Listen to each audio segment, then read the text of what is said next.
Ja, ich wollte gerade sagen, grün-weiß. Ja, natürlich.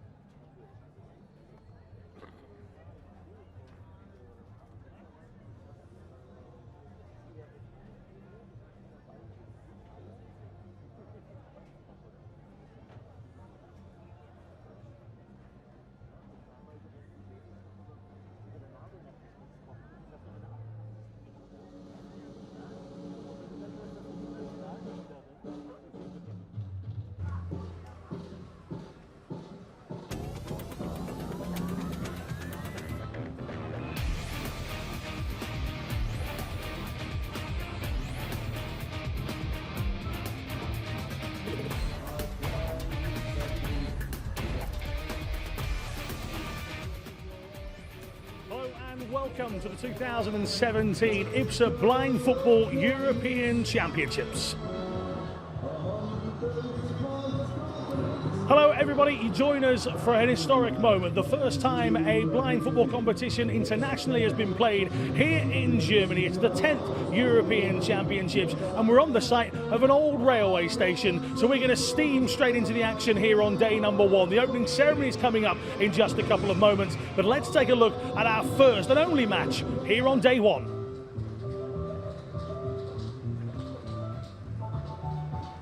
So joining me in commentary and in the studio throughout the course of the week is this wonderful young man called Peter Selby. Peter, you've been part of the commentary teams for blind football in Rio, in the Czech Republic. You were out of the Paralympics last year.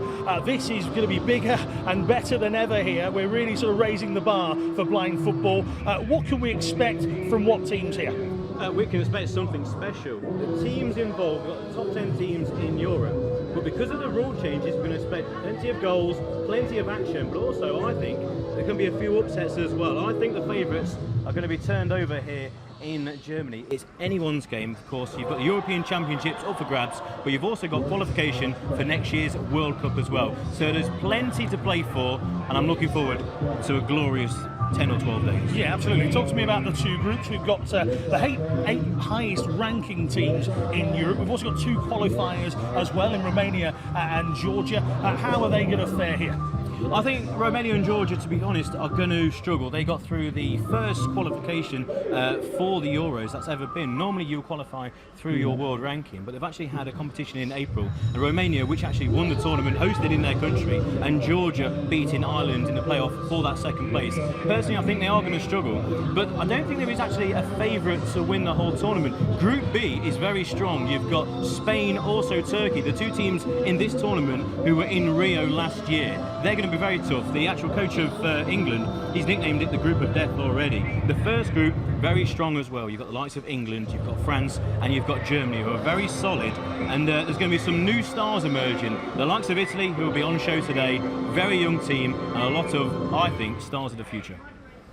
So blind football at its very best here in Europe. The 2017 IBSA Blind Football European Championships. Game one is just over an hour away actually here in Berlin. Let's go now and take a look at the opening ceremony. Actually what we're going to do is, it's all in German, but we've got the wonderful Pete and alongside him in the commentary box is Jonathan Bell. So we'll hand over to those right now. And thank you very much, Alan. Welcome everybody to Berlin for the 2017 IBSA Blind Football European Championships here in the German capital. I'm Jonathan Bell. Pete Selby has just rushed from the studio to join me in the commentary box. And Pete, we're very much looking forward to the week and a bit of football that we've got ahead of us. Some very interesting teams taking part, some of the old well-known ones such as Spain and Turkey, but also a couple of unknown quantities. We've got Italy thrown in there, Romania, Georgia in their first ever championships. Very much something to look forward to. Yes, and I think we're all starting with this first game along those tracks. The likes of Germany with many stars who have been around for quite a while, and also Italy, but a number of superstars who I've called already superstars. They're only 15, 17 years old, and you can see that they'll be making their appearance right now onto the field of play. Team number one coming out onto the outfield is Russia. Very strong team indeed. They came second in the previous European Championships, and they've got a very strong team. Last time they were in a major tournament was that 2015 Championships held in Hereford.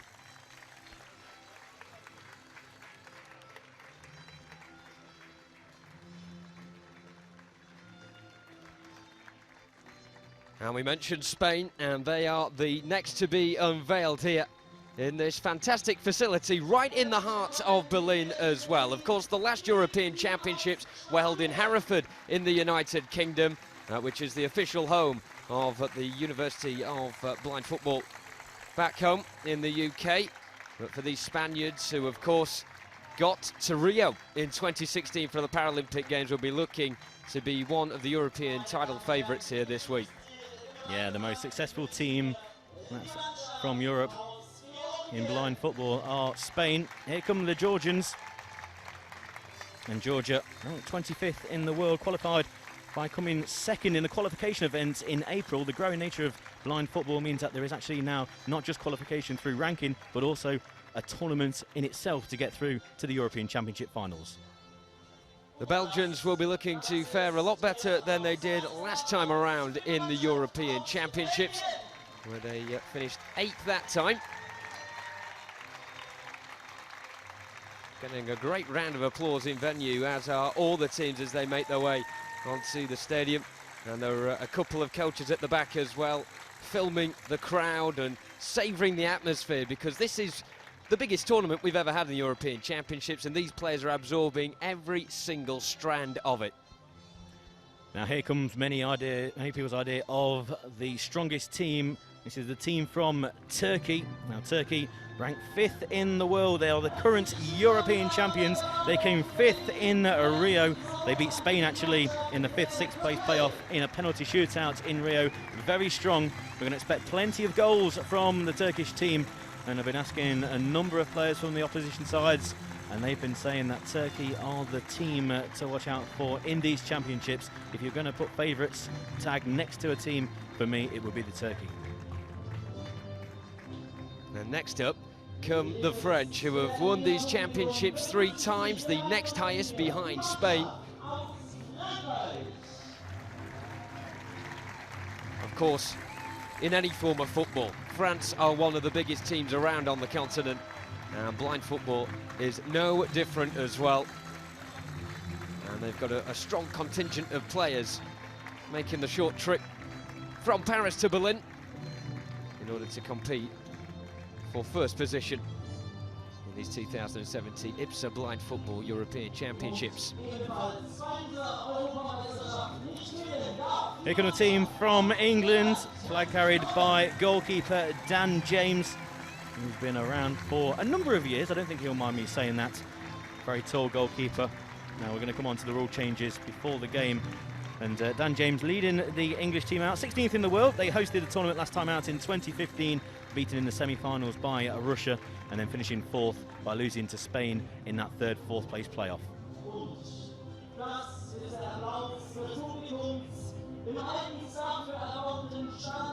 Well, next up come Romania, and of course we mentioned Georgia qualifying earlier on this year in Romania in order to be at these championships.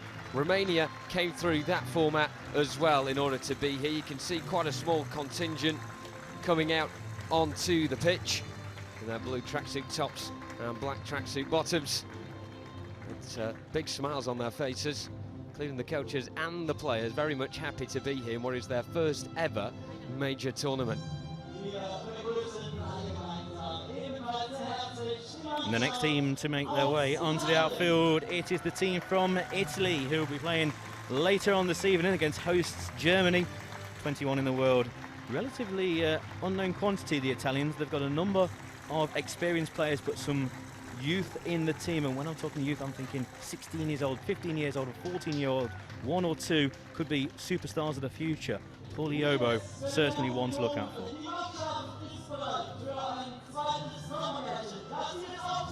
Well, there is no roof on this place, and it's a very good job indeed, because here come the Germans in front of their home crowd. The biggest cheer yet, in their black tracksuit tops and black tracksuit bottoms, waving to the crowd. Around half full this stadium so far. Of course, a long way to go until kickoff. The Germans are the 3rd highest ranked team in Europe, and they will certainly be fancying their chances of progressing to the final. And of course, it starts for them tonight against Italy, and the 2 teams at the moment facing each other on the field. And last but certainly not least, here come the officials. Many of these officials started at the low echelon of the sports, maybe creating mini tournaments themselves locally, and now here they are in the European Championships, the biggest European Championships ever been held here in Berlin. Elias Masois, who is leading them out, and many of these were in Rio and also London 2012, so an experienced group of officials, 1 or 2 new members as well. This is the first tournament in the new cycle preparing for Tokyo 2020.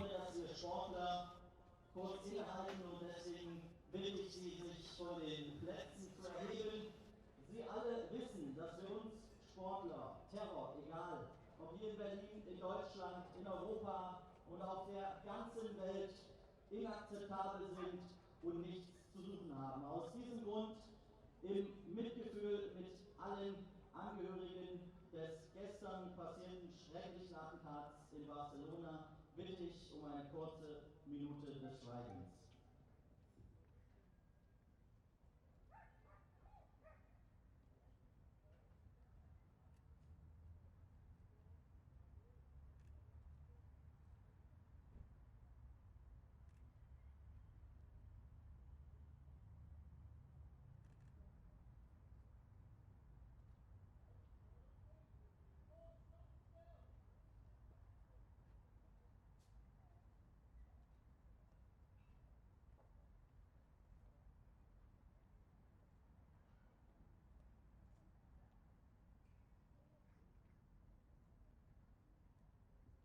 Meine Damen und Herren, herzlichen Dank dafür. Well, an impeccably observed minute silence for, of course, the tragedy in Barcelona yesterday. Fantastically observed by the players, coaches, officials and the spectators as well in the stadium. And you could say, Pete, an extra incentive for the Spaniards coming here, of course, with that tragedy at home, to go out and put on a big performance here in Berlin. Yeah, and impeccably served, a minute silence there by the crowd here and the players. And now a round of applause for all the players participating in the events. The opening ceremony now well underway. Plenty of surprises, also plenty of entertainment as well. They've been treated to a lovely video beforehand, which I think many of the crowd here would not have seen. It's a video depicting the fact that it doesn't matter what perceived disability you have, sports can be played by all. And we're going to see and witness and listen to an example of that later on this evening and for the next 10 days. So currently all the teams that will be taking part in these championships departing from the sideline behind the goal away to our right, the scoreboard end of this stadium. The stadium has 3 sides to it. All the way to our left. There's at the moment quite a packed stand behind it. To the right though, no stand at all, just the scoreboard, which will be replaying and showing all the live action as it transpires over the course of this tournament. Yes, we're in a wonderful location here. Away to our right behind the scoreboard, there are the ruins of an old train station. Once was one of the biggest in Europe, and the area that we're in was once where the train lines were, and it really does lend itself to create a cauldron, which they have done here in Berlin. So superb facilities.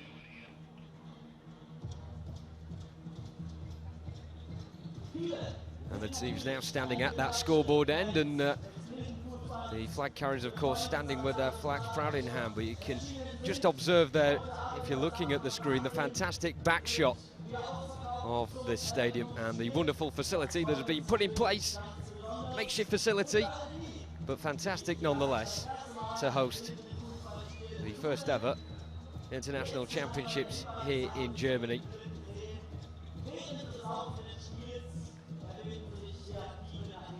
We're really starting with something special as well. Later on today, the first game in front of a full house here is going to be Germany against Italy. Germany looking forward to getting into the semi-finals to qualify for the World Cup next year, but also maybe going on to win. I think this is one of the most open European Championships that we've had in the last, I would say, at least 7 or 8 renditions. Normally there is 1 or 2 teams really standing out, but with a number of changes to the perceived favourites, Turkey and Spain,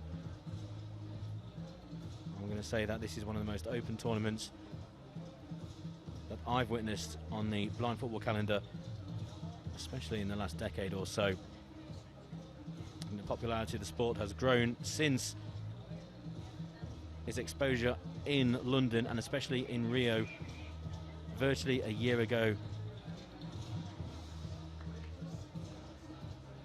There was big disappointment in Rio as far as Europe as a continent. Just the two teams getting there, and they were Spain and Turkey, as I mentioned. None of them getting in a position to have a chance of getting a medal in the end. So it's a big chance for these nations of this continent to come out here and put on a performance that says, look, Europe is the biggest continent in the world when it comes to blind football. And also I mentioned it's the start of the cycle for the officials and the referees 4 years before, obviously, Tokyo. But it's also for the players as well, and especially the likes of the Italians who will be witnessing later in the first game against Germany. A number of players in their mid to lower teens, 14, 15, 16 years old. So these are going to be the players of the future. And yes, they are giving youth a chance, but the youth players that I've seen in the last 2 or 3 years from Italy, as young as 12 years old, very, very impressive. And I think they could really cause a shock or two in this tournament, and maybe in the next couple of hours. But Germany, very strong team, but they will be aware. Many of the players have played against them either in leagues in Europe, maybe over in France and Belgium, who have a joint league, or maybe over in Turkey. But in tournaments that I've been to in the last 12 months or so, they've played in either the same team or against them, and they're fully aware of these youngsters from Italy.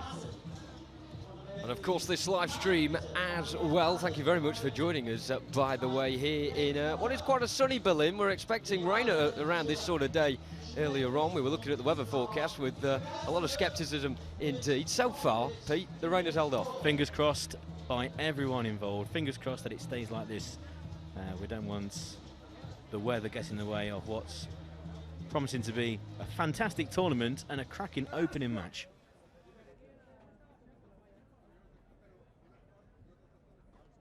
Ja, meine Damen und Herren, eine Eröffnungszeremonie funktioniert natürlich nicht ohne Eröffnungsworte.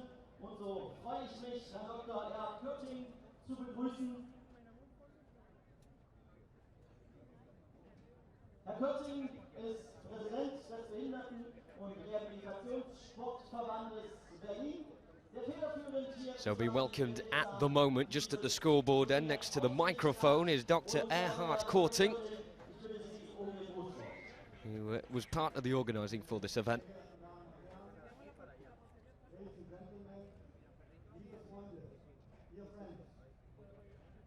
Wir freuen uns sehr, dass Sie heute gekommen sind, und wir freuen uns darauf, dass diese europäischen Meisterschaften in wenigen Minuten beginnen werden.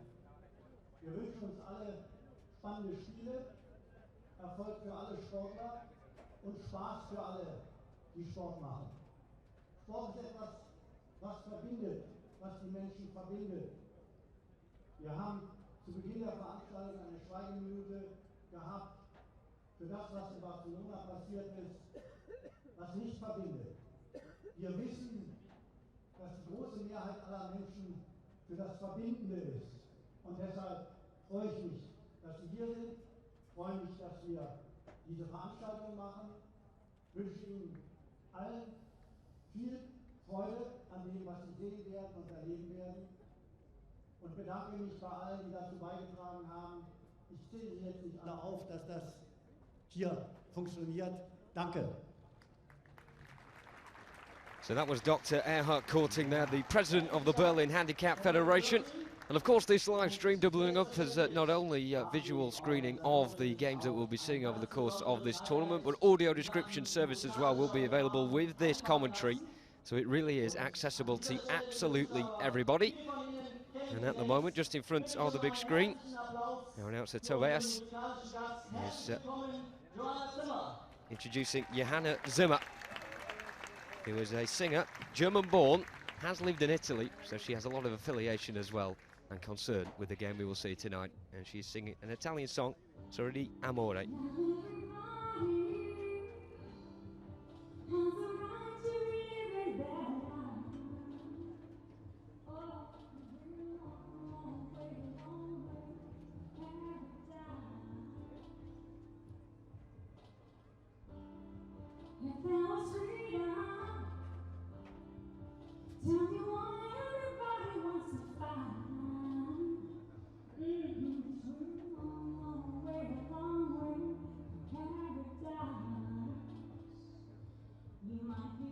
strong enough. You might be rich enough. You might be blind enough to push it all aside. No matter what you do, give somebody to me and you. Give a little bit of love and you get it back. A little bit of pain, you're caught in a trap. Every little thing that you say or do, give a little bit of love and I'll come back to you.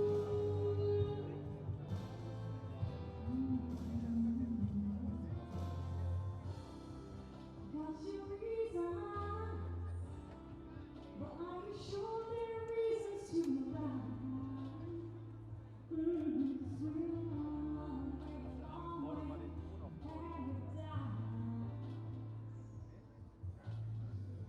Don't let your anger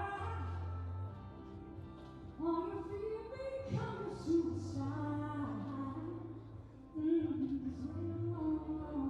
Long way, paradise. We must be strong enough. We must be brave enough. We've waited long enough. Now it's time to say goodbye. We got some rules to bend, too many lessons to be learned. Give a little bit of love and you get it back. Give a little bit of pain, you're caught in a trap. For every little thing that you say or do, give a little bit of love and it'll come back to you. Give a little bit of love and you get it back. A little bit of pain, you're caught in a trap. For every little thing that you say or do, give a little bit of love and it'll come back to you. I believe in peace and harmony. You got to believe in love before you can be free. Yeah.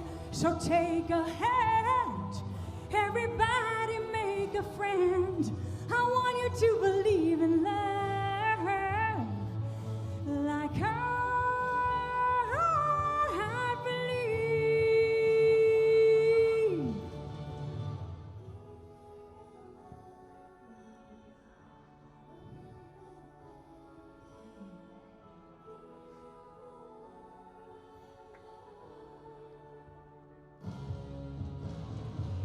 Give a little bit of love and you get it back. A little bit of pain, you're caught in a trap. For every little thing that you say or do, give a little bit of love and I'll come back to you. Give a little bit of love, little bit of pain.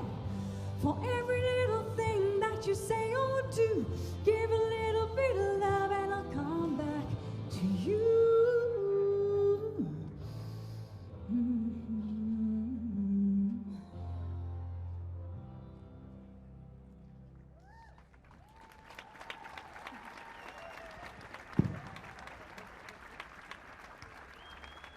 Ja, herzlichen Dank, Johanna Zimmer, das ist dein Applaus.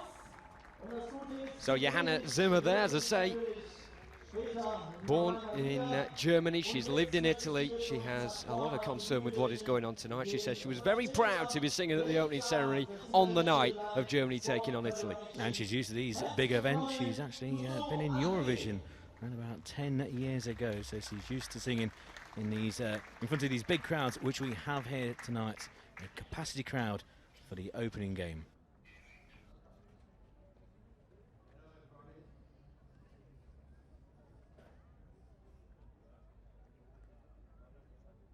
Sorry for my English because it's not better. Yes, it's a surprise. I will talk in English here. Dear fans, players, spectators, staff, welcome to Berlin, to this new competition, the International Federation of Blind and Visually Impaired People in Sport has the mission to promote our athletes through sport. We are working to promote that what yesterday seemed impossible. This is the case of football for the blind. It's horn of the locomotive of our program.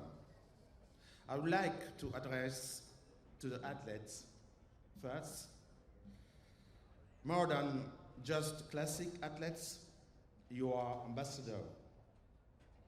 Every spectator who goes back from this stadium has to go home and say, I took it was seen handicapped people, but I saw football.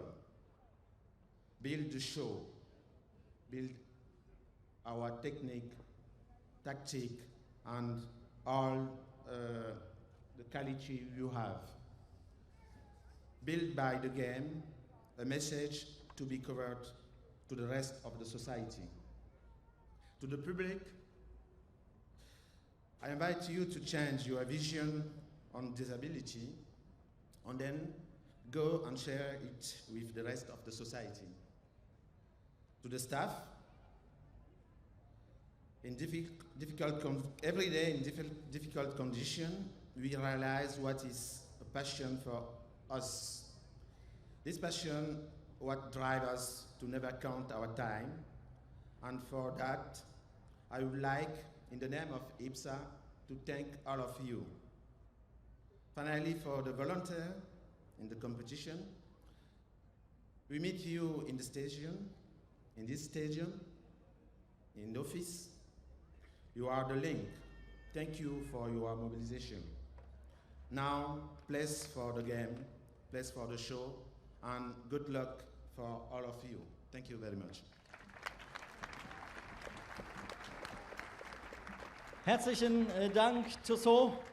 Die offiziellen Worte der IBSA und So gemeinsam technical dürfen wir delegate uns jetzt from noch einmal IBSA there. Of course, this is the opening auf ceremony unseren of the IBSA Blind Football European Championships 2017 in Berlin. If you are just joining us, a very big welcome to the German capital. With me, Jonathan Bell, and Pete Selby alongside me. The first game tonight, Germany against Italy. And back on stage now is Jana Zimmer, who's got a few words to say. Thank you very much. I just might like to say a few things. First of all, I'm very deeply humbled and very proud and honored to be here and sing for you tonight at this very, very special event. But there is no event without the organizers, the technicians, and everyone who is responsible that everything works so well. So please, help me give a big, big applause and big thank you to all the people who made this happen.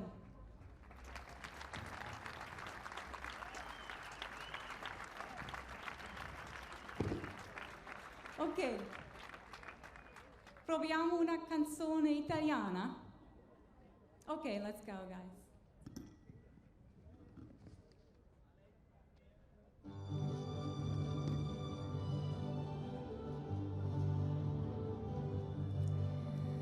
Vai, sorridi amore, vai.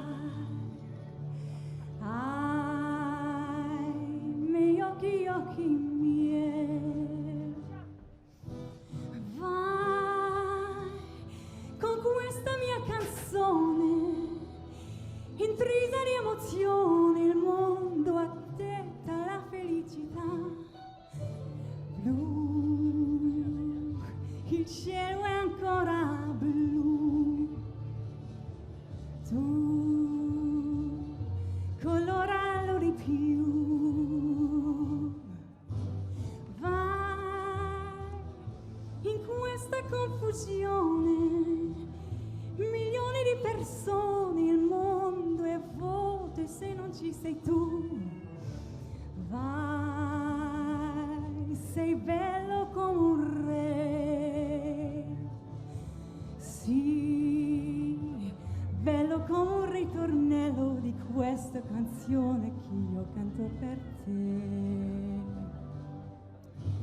Ma si nasconde anche il dolore del dolcissimo rumore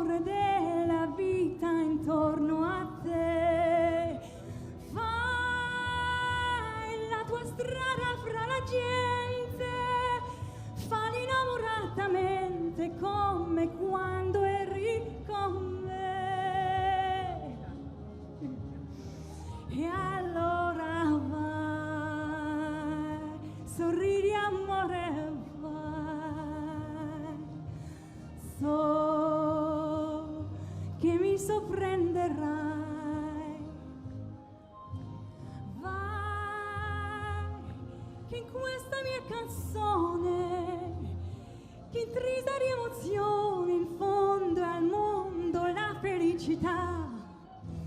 Blu, il cielo ancora blu, tu coloralo di più. Vai con questa mia canzone che intrisa di emozione infonde al mondo la felicità. Ciao, sei bello come un re. Ciao, sorridi e prendi il volo e un son di sarai solo, io sarò qui per te. Ciao, sorridi, prendi il volo e un son di sarai solo, io sarei qui per te. Grazie. Joanna Zuma there with her rendition of the Italian song Sorridi Amore Vai. And of course, Pete mentioned how she'd been on Eurovision 10 years ago. She's also an ambassador for the Christopher Blanda Mission, which concerns the well-being of blind, deaf, mentally ill and physically disabled people. And she's currently talking to our announcer in venue, Tobias. And she mentioned before, Pete, how humble she is to be here for these championships.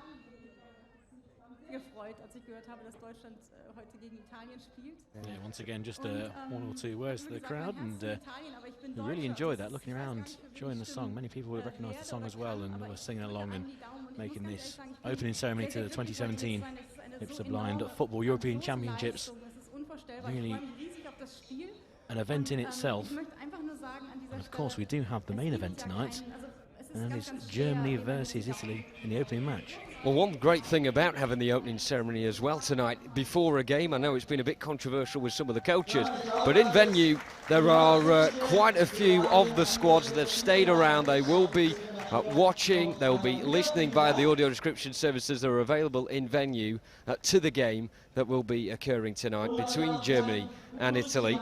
And it sort of especially gives the coaches a good idea of what the standard is going to be on this first night of action. The benchmark is very much going to be set by Germany and Italy when they take to this pitch in around half an hour's time. But now it is time to hear from Thorsten Ackmann.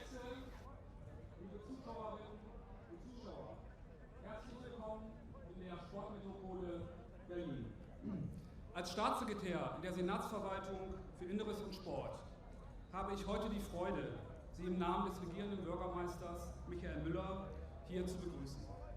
Die Idee, besondere Sportereignisse direkt zu den Berlinerinnen und Berlinern und den angereisten Fans hierher zum Anhalter Bahnhof zu bringen, hat sich bereits beim Finale im Bogenschießen bestens bewährt. Ich freue mich, dass dieser Erfolg mit der IBSA Blindenfußball-Europameisterschaft nun heute hier fortgesetzt wird und der Fokus des sportlichen Stadtgeschehens hierher gerichtet ist. Fußball ist in Berlin die beliebteste Sportart. Diese besondere Leidenschaft konnte man nicht nur bei besonders herausragenden Anlässen wie den Spielen oder Fanfesten anlässlich von Welt- und Europameisterschaften immer wieder erleben. Sie wird auch jedes Jahr, wie viele wissen, beim DFB-Pokalfinale oder bei den Heimspielen von Hertha BSC oder dem ersten FC Union in der ganzen Stadt spürbar. Mehr als 400 Vereine sind im Fußballverband, im Berliner Fußballverband, von den kleinsten bis zum Profifußball aktiv. Und ganz besonders mit Viktoria Berlin ist die Hauptstadt auch in der Blindenfußballliga vertreten. Das ist auch ein Hinweis darauf, wie sehr der Sport und insbesondere der Fußball auch das Zusammenleben in unserer Stadt prägt.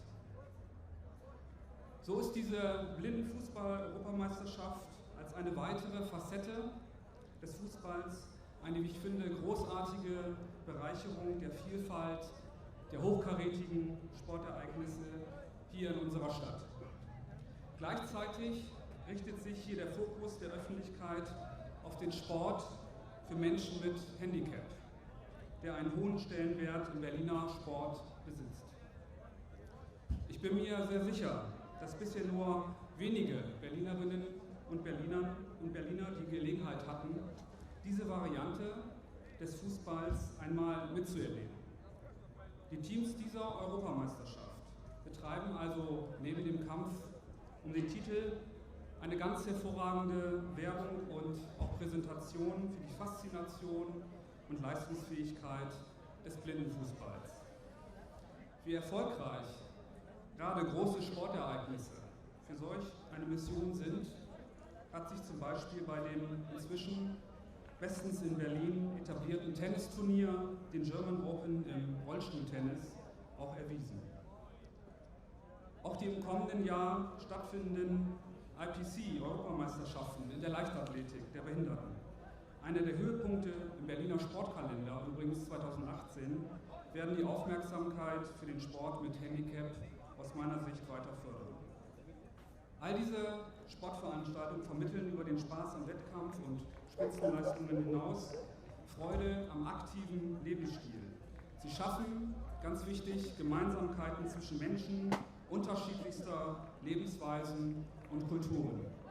Das passt hervorragend zu unserer weltoffenen und gastfreundlichen Sportmetropole Berlin.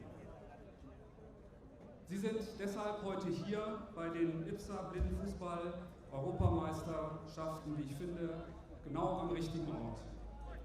Gleich das Auftaktspiel mit dem Klassiker, kann man wohl sagen, Deutschland-Italien, verspricht ein ganz, ganz besonderes Erlebnis zu werden. Ich wünsche dem Turnier im Namen des Senats von Berlin die verdiente Resonanz an Zuschauern, den Teams viel Erfolg und Ihnen ein ganz spannendes heutiges Spiel, aber auch weiterhin ganz spannende weitere Spiele und vor allem unterhaltsame Spiele. Vielen Dank. So there we have Torsten Ackmann ending his speech there, saying he wishes the tournament deserved resonance and that the teams have every success in the exciting and entertaining games that promises to come ahead. Europameisterschaft 2017 in Berlin eröffnet. And there we go, the games are officially declared open, ladies and gentlemen. The IBSA Blind Football European Championships 2017 in Berlin are ready to go here with game number 1 tonight, Germany against Italy.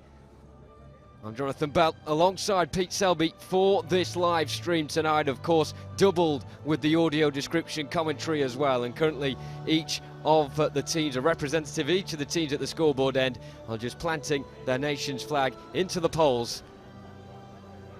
Yeah, planting the flag now is the Georgians, who qualified in second in a pre-European qualification event for the first time that they've had a qualification event for the European Championships, which just shows you, Jonathan, the fact that these championships are growing year on year.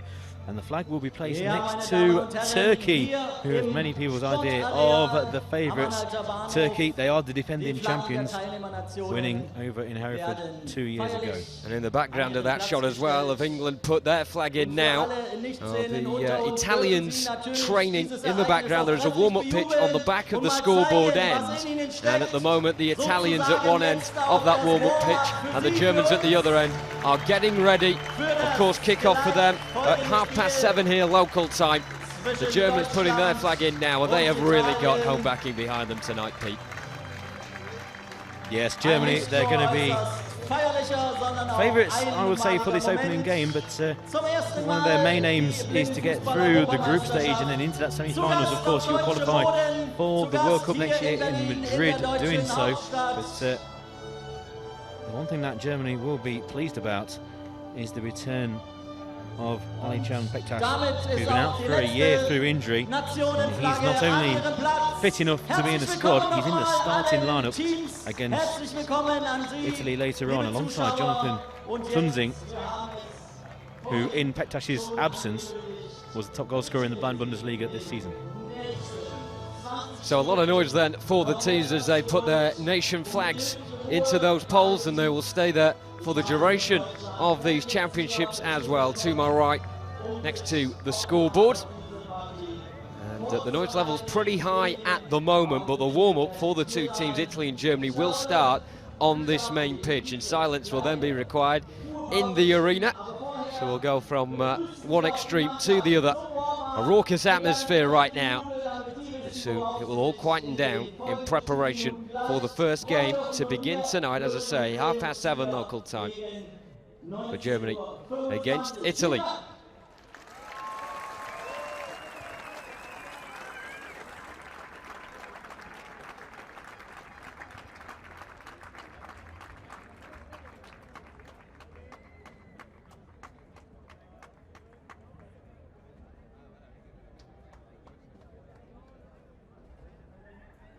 So very soon, indeed, the German and Italian teams will be coming on to the main field, starting their warm-up in what is the first game of these championships, first game in Group A as well. It's the easier of the two groups. I hesitate to use that word, but Group B is known as the group of death. In Group B, there's Spain, there's Russia, and there's Turkey, and the last two were both in the last final in 2015 in Hereford, the 2015 European Blind Football Championships then.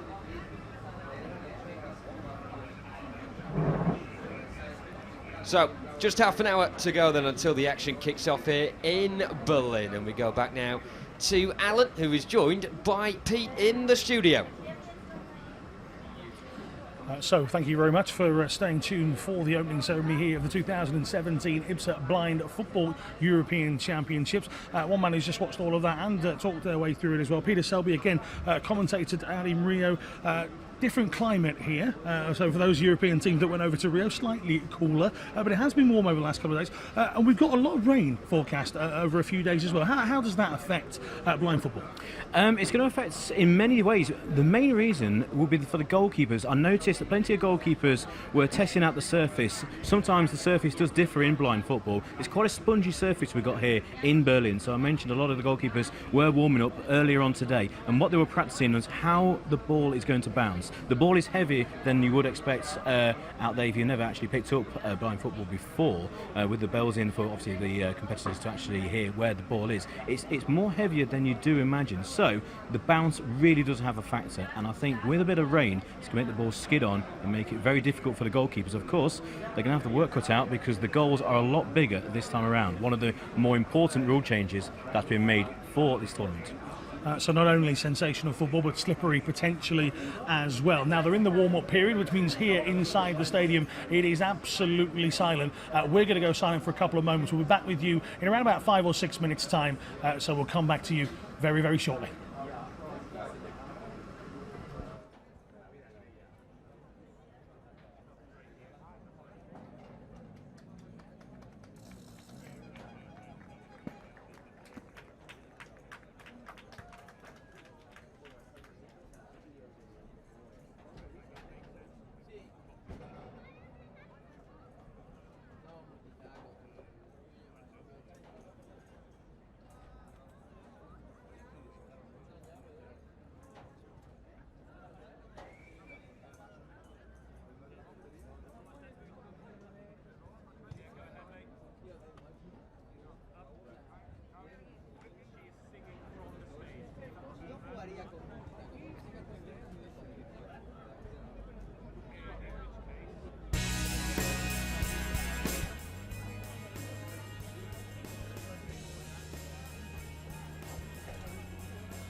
Attention please. Warming up session ends in 3 minutes. I repeat, warm up session ends in 3 minutes.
Attention please, training section N. I repeat, training section N. Please, both teams leave the pitch.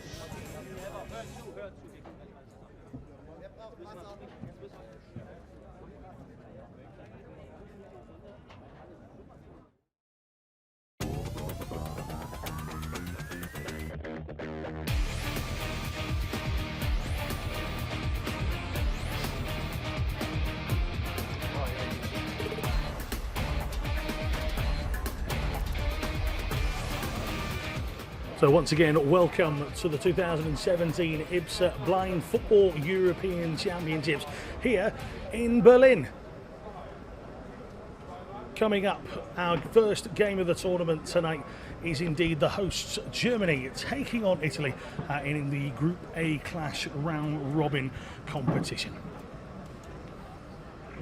So this is our lovely studio. This is the entrance to the old railway station that used to stand on this ground where these championships are taking place at the 10th European Championships and the first time Germany has held an international blind football tournament. They have their own Bundesliga over here in Germany. We have our own Peter Selby.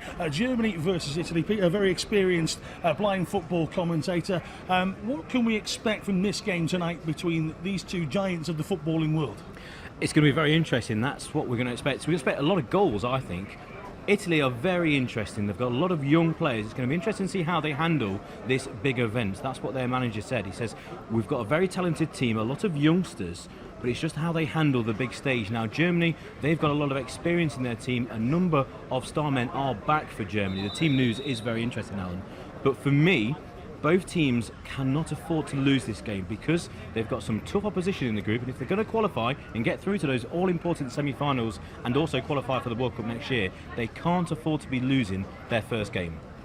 Okay, in these games to come up, we're going to take a look in a couple of seconds at what the rest of the week looks like for these two teams in just a couple of moments. You can see here all the flags of the nations being displayed. Here are the schedules. So Germany, obviously Italy here tonight, France, Romania and England.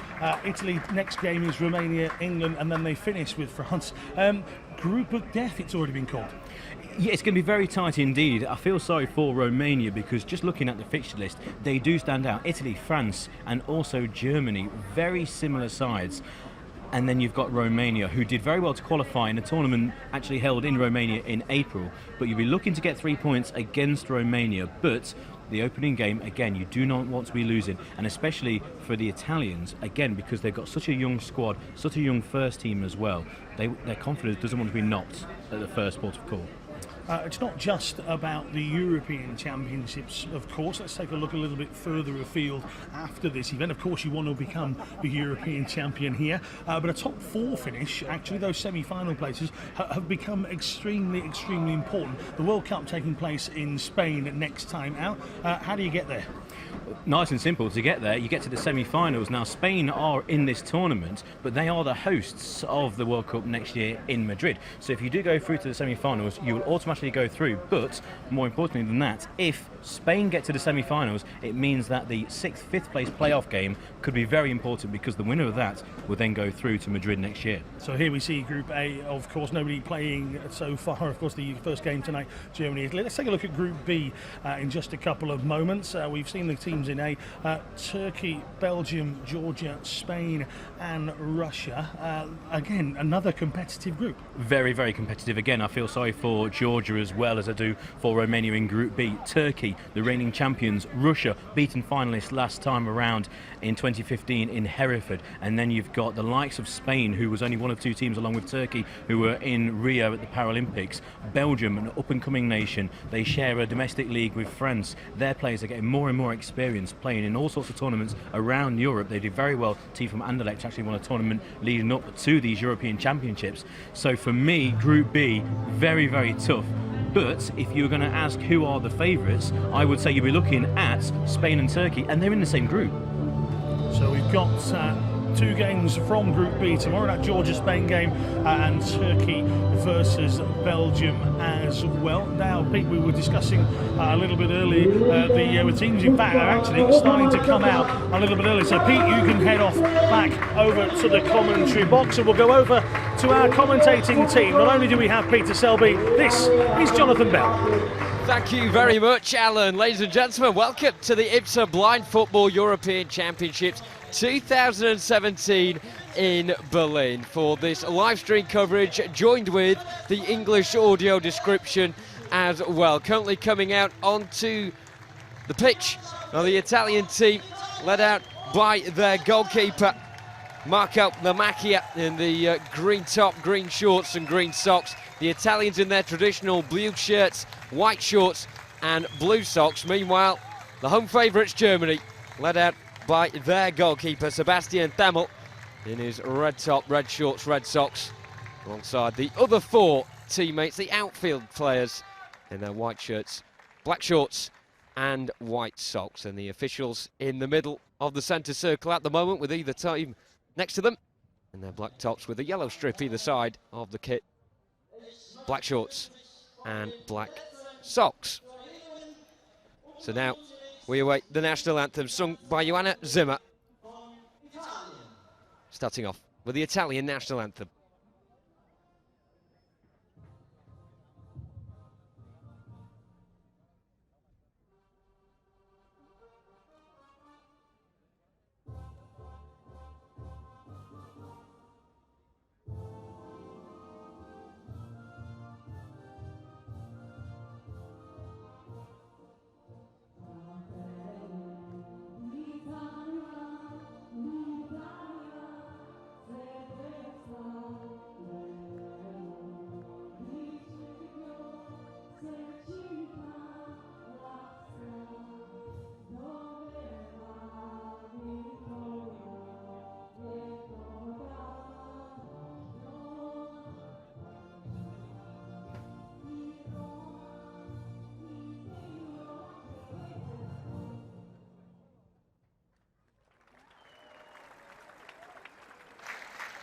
Well, of course, during these championships, during the game, the crowd have to be quiet here in this stadium.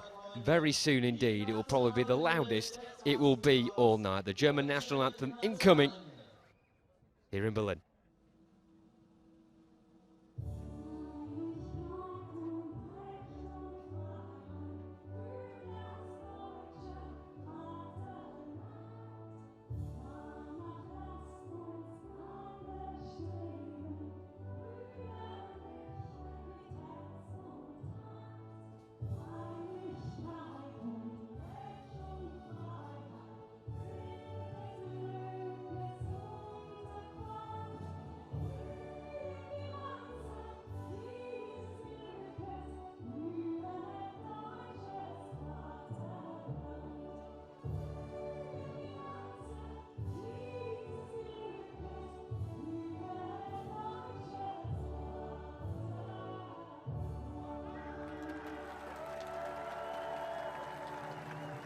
And that is exactly the noise we were talking about.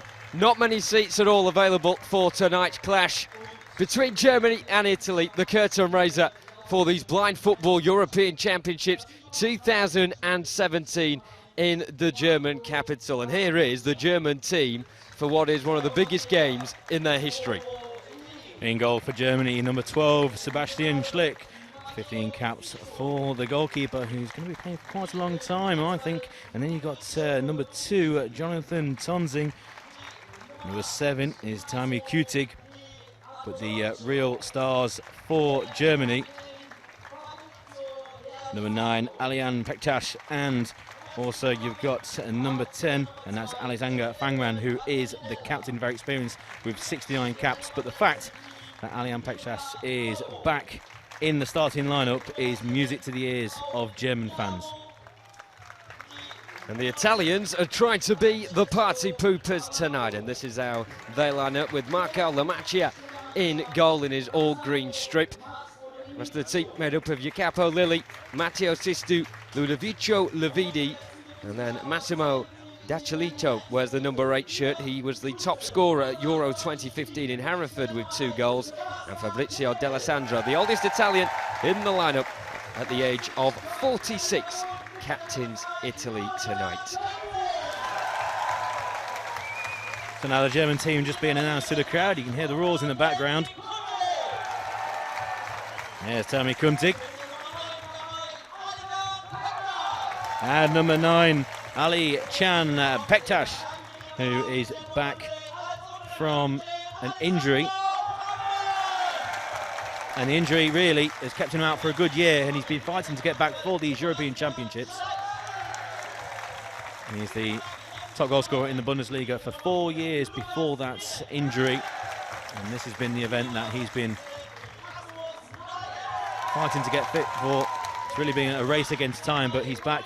And not only back, but he's in the starting lineup alongside Jonathan Taunting, who replaced him as the Bundesliga Golden Boot winner last season. So an attacking lineup for Germany, and for Italy on their bench is a very interesting player, 15 years old, and that's Paul Ayobo, who I saw 2 years ago, and he looked like a superstar in the making, and we'll just have to wait to see when he will make an appearance. If he does, I'm pretty sure he will. So very exciting game, and again, a game that neither side want to lose in a very, very tough group.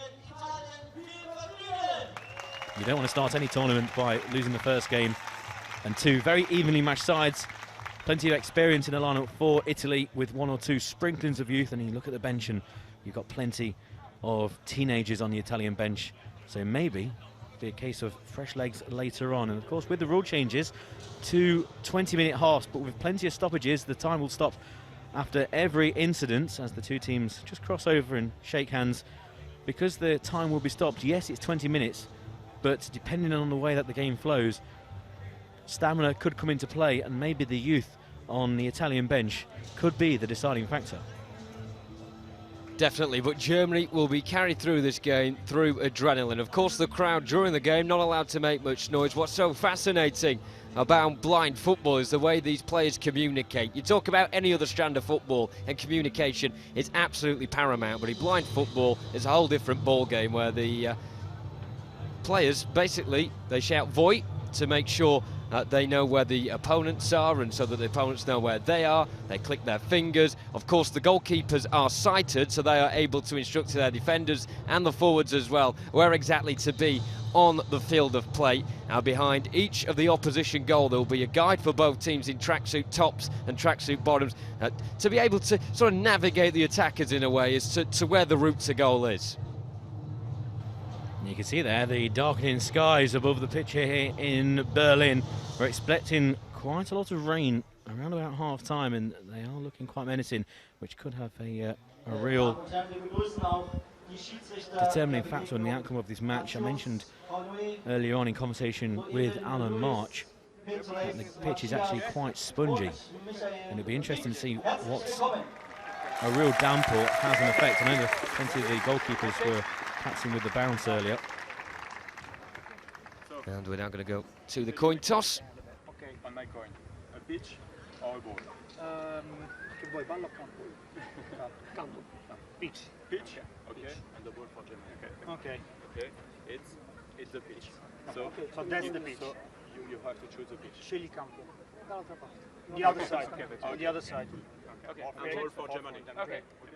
So the ball is for you. Okay. Alex. So the toss of the coin has been made, and Italy are going to shoot from left to right.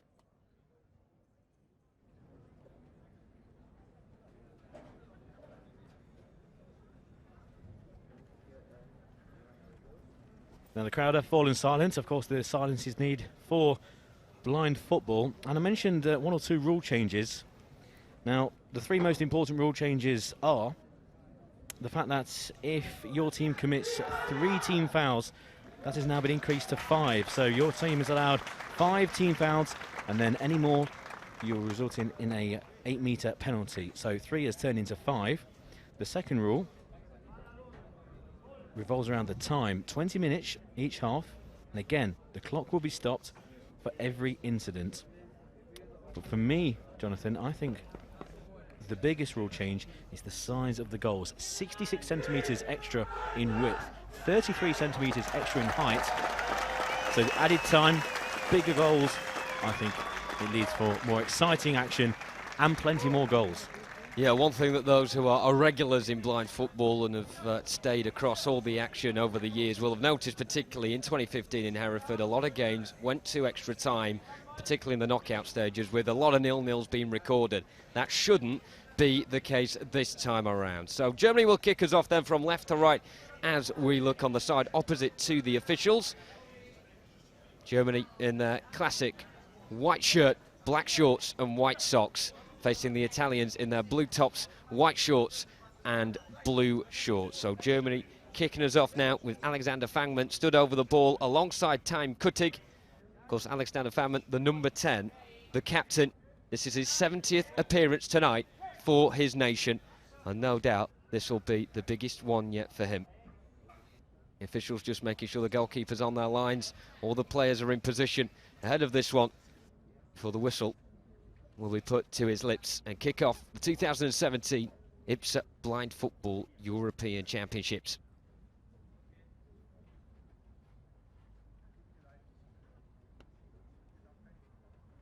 Looks as though it thumbs up all round from the officials, and we are off and underway here in Berlin, with Germany looking to start on the front foot. And of course another new rule is that there has to be an attack made within 40 seconds of a team having possession of the football. The Germans already trying to get forward towards the Italian byline, but it's well shepherded out by Jacopo Lilli of the Italians, so it'll be back to the goalkeeper for them. Early throw forward being made from Marco Lamacchia, but coming forward with it now is Alican Pectus straight away looking to get things going. It's a good save by the goalkeeper, but the danger not completely cleared by Italy. The Germans have the ball just next to the dash line now, going into the attacking third down the left-hand side. With his back to goal is Alican Pectus, still turning with possession, left corner of the D. The Italian defenders are struggling to follow him here. Initial shot is blocked, the ricochet comes back to that left-hand side, and it is Italy still doing the defending here. Germany starting on the front foot, a real tussle for possession on the left corner of the box. Taim Kuttig conceding a free kick there, just outside the edge of the Italian area, but Germany making the exact start that they would have wanted coming into this game. Yes, an early save there by Marco Lamacchini. Now, Lamacchini was right on the edge of his goalkeeping square. I noticed that the referee, Francois Coquet, who is currently standing with Sioux, the defender for Italy, real close eye on the goalkeeper. He was only 1 or 2 inches away from possibly giving away the first foul, but the game's back underway.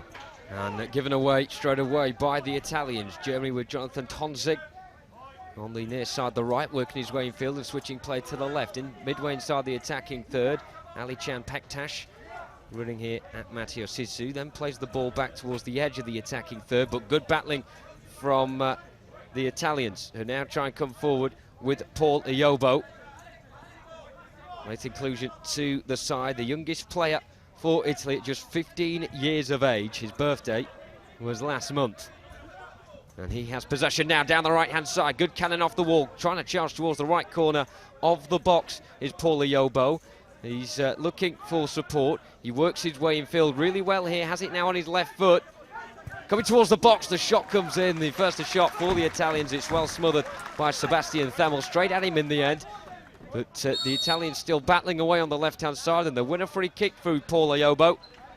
And so a set piece for Italy, conceded by Alexander Fangman. And the resulting set piece to be taken by Massimo D'Acciolio. He's having a bit of a conversation here with Paul Iobo, but straight away Italy responding with an attack of their own after Germany made a good start. Yeah, that'll settle some nerves down for Paul Iobo, who, like Jonathan mentioned, a late inclusion into this starting lineup. Maybe catching the Germans on the hop, and an attacking free kick here. Looks like it's going to be Iobo to just roll it forward for Massimo to then maybe take the strike, maybe move it more into a central position and strike it right-footed. Two-man wall. Yeah, two-man wall for Germany, made up of Jonathan Taunting And Alexander Fangman taken short, as we suspected, by the Italians. A real chance for Iyobo here, just runs away from him. But he still picks up possession away from his opposite number, Taime Kutig. Winning his way in field now is Iyobo, and it's good defending initially from Fangman, the German captain, who's still going to have to scurry away for possession ahead of Maximo Docelico. And eventually the ball can be cleared now towards the edge of the defensive third as far as Germany are concerned by Kutic. Coming back at them though is the number 7 for Italy, Iyobo, who goes down on the edge of the D, but well won by Alexander Fangman, who just dinks the ball away towards the halfway line. And of course, a regular feature of blind football is the ball and the players being pressed up against the boundary walls on either side of the pitch. And this should be the case now with Ali Pectus with the ball, just short of the attacking third, goes into the centre circle, dead central, making his way from left to right, then goes charging towards the left again, trying to dribble his way through 3 blue shirts. It ricochets back to Pectus, who has possession on the left corner of the D. It's a foul conceded by Jacobo Lilly, and the Germans now have a set piece of their own. Yeah, too strong was Pectus there, and Jacobo Lilly had to use part of the German shirt to stop his man. It's going to be a very dangerous position here as the sky continues to darken. We're expecting rain any minute, a few movements in the crowd, but a really good start to this game. We've seen the close control already from Paul Iyobo.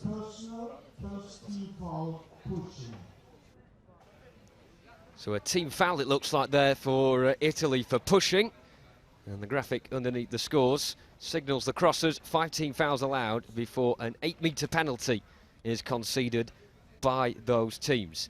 So first meaningful set piece for Germany now. Just outside the left corner of the D. It's a 4-man Italian wall. All the defenders part of this wall, and standing over it in the white of Germany with his hands on his hips is the number 7, Taime Kutig, on his 40th appearance tonight for the host nation, and Jonathan Tonchig as well. This is only his 7th appearance, but he's certainly one of the upcoming stars in blind football. As Pete mentioned earlier, the golden boot given to him last year for the Bundesliga. And those two standing over the ball very menacingly at the moment, facing Marco Lamacchia's net. It's the referee just making sure everyone is in the right position. Shot comes in and Germany get the first goal of the tournament. Taime Kutig slamming it in to the bottom left corner of Marco Lamacchia's net. It flew past him like a rocket, and this place has certainly increased the decibel levels by quite a few notches after that strike. A wonderful layoff from Jonathan Tonchig. He not only scores them, he can assist them as well. A little layoff for Taime Kutig, who took it on his left foot, slammed it in with the right, and there is nothing the goalkeeper could do. 1-0 Germany. Yeah, through the legs of the Italian defender into the side netting, and those extra 66 centimetres that the goals have now been increased by. Widthways 33 centimetres higher than has been used for the previous 20 years or so.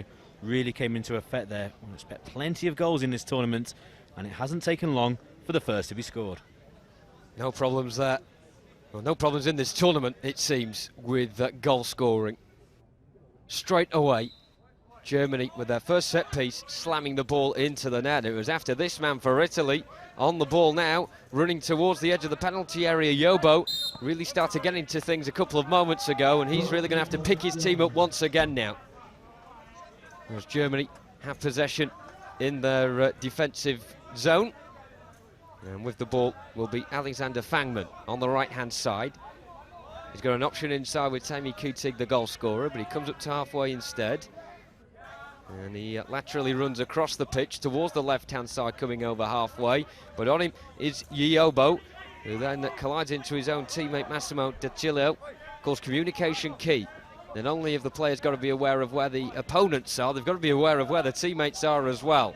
Good battling this by Jacobo Lilly, just on the edge of his own defensive area. He manages for now to get the ball over halfway, and a bit of respite for the Italian defence, who have really come under a lot of pressure so far in this game. Of course, they've conceded a goal, and they're looking to keep that one out as well. Going wide there, Taime Kutig with the shot.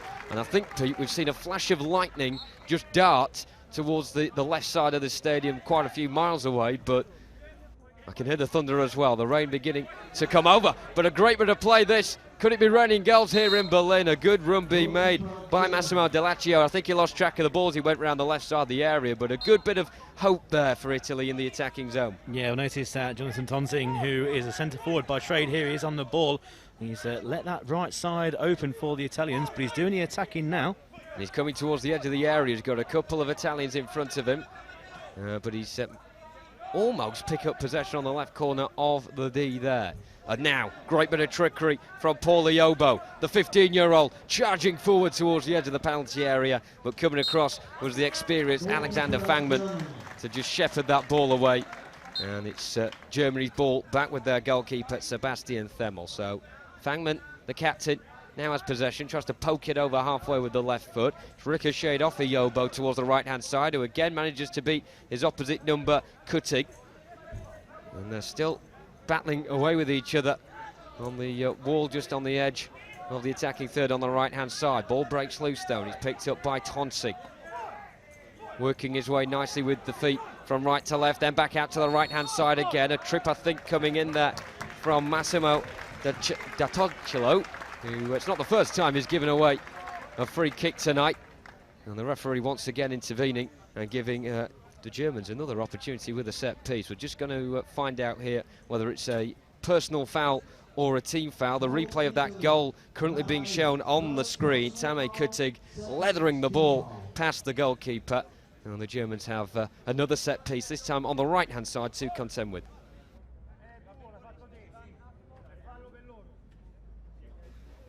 So free kick to Germany.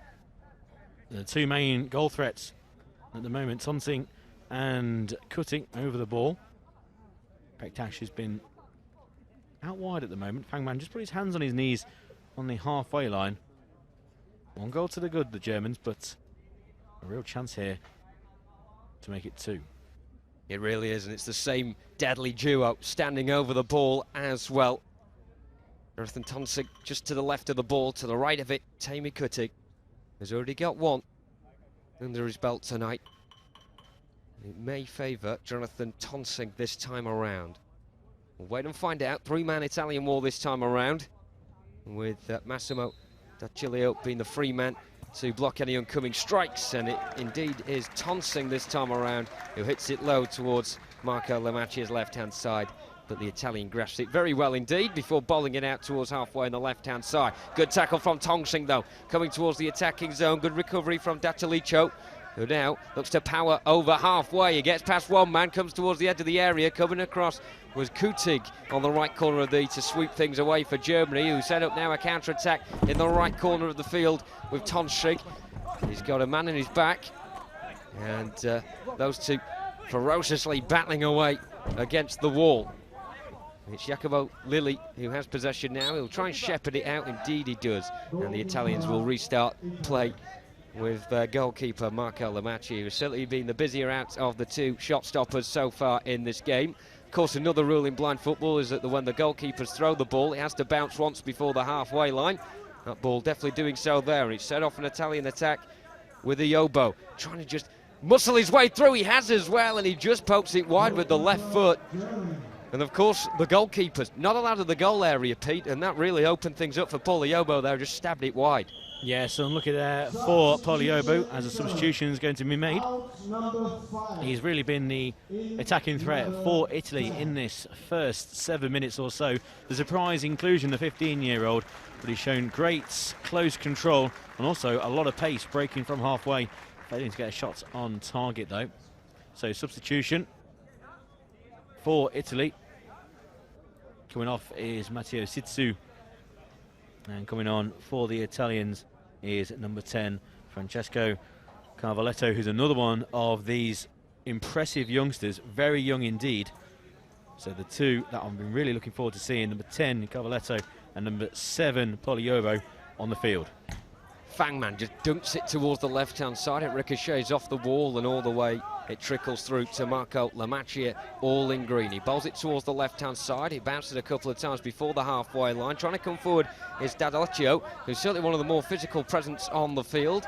He's turning away nicely into towards the left corner of the box. Fangman with him all the way. And the Germans trying to just get things clear here, and have had to concede. It looks like a corner on that left-hand side. The lightning flashing away in the Berlin skies here. A very menacing crowd. Very menacing skies indeed, and I think the crowd have responded. Ponchos are being put on now. I think the umbrellas are being erected, and we're going to have a bit of a deluge. So it's a short set piece taken by the Italians, who have it in the left corner. It's good defending though from Taunting, who runs down that right-hand side now towards the halfway line, and it just breaks down there, it seems. The Italians should deal with this. Yeah, out on the far side for Germany. Coming to the broken line once again. Germany 1 goal to the 4. Ball's with Pectus. Pectus going back to the halfway line as the crowd try and put their jackets on and umbrellas are going up. Pectus back inside his own half. Plenty of time, under no real pressure. Plays it down for Kuting. Kuting down by the corner flag on the left-hand side. Coming up to the halfway point mark in this first half. Still with the ball. And Kuting, has he been dragged down? No, says the referee. He waves play on. Shot from distance is blocked by Sioux, who can bring it up over halfway for the Italians. Fighting for it back though is Fangman, the German captain. Goes himself down the left-hand side, shoots from distance into the side netting. The goalkeeper, I'm going to give him credit there and say he had it covered. Lamaceni will now just roll it out, and the Italians will build up from their back line, but coming in with a strong tackle was Taunting there, and Taunting's won it back. Edge of the D, central position, chance for a left-footed shot wide of the left-hand uprights, only by a matter of inches. Again, the goalkeeper had it covered, but Taunting doing very well, not only winning the ball back, but managing to get a shot off on goal.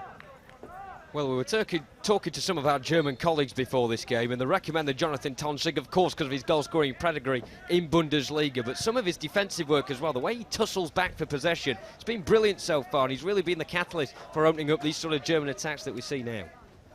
On the ball is number 9, Pectus. Pectus dribbles past one, central position, past the broken line, chance for a shot from distance, skews it wide. Left-footed shot, didn't get his foot around the ball, and with any rain in the air, that might become a common occurrence. Once again, Sioux under pressure from Taunting straight away, accidentally brings his own player down in the centre field for Germany.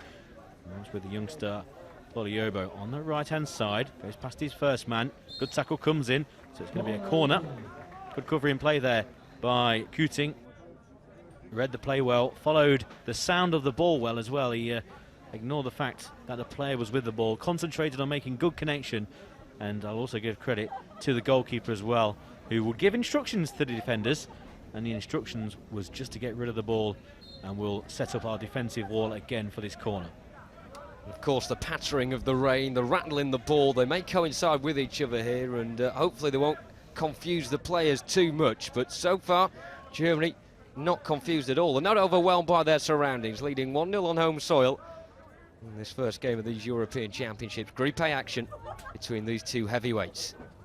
So, tussle on halfway for possession. Who's going to react first? It's Taunting, of course it is. He strides towards the attacking zone. Right side of the area, works his way in field now, tries to get a shot away. It will ricochet back to him just on the edge of the goal there. Goes for the audacious back heel, turns on his left foot, shot squirms towards the far corner, and fingertips by Marco Lamacchia sees the ball diverted away. So, now Ayobo has it, right-hand side, midway inside his own half again, charges towards the halfway line. His hands out, trying to make sure he doesn't collide into a German player. Fangman there once again. Ayobi won't give this one up, and the clearance is over halfway, and it will go out of play for an Italian ball.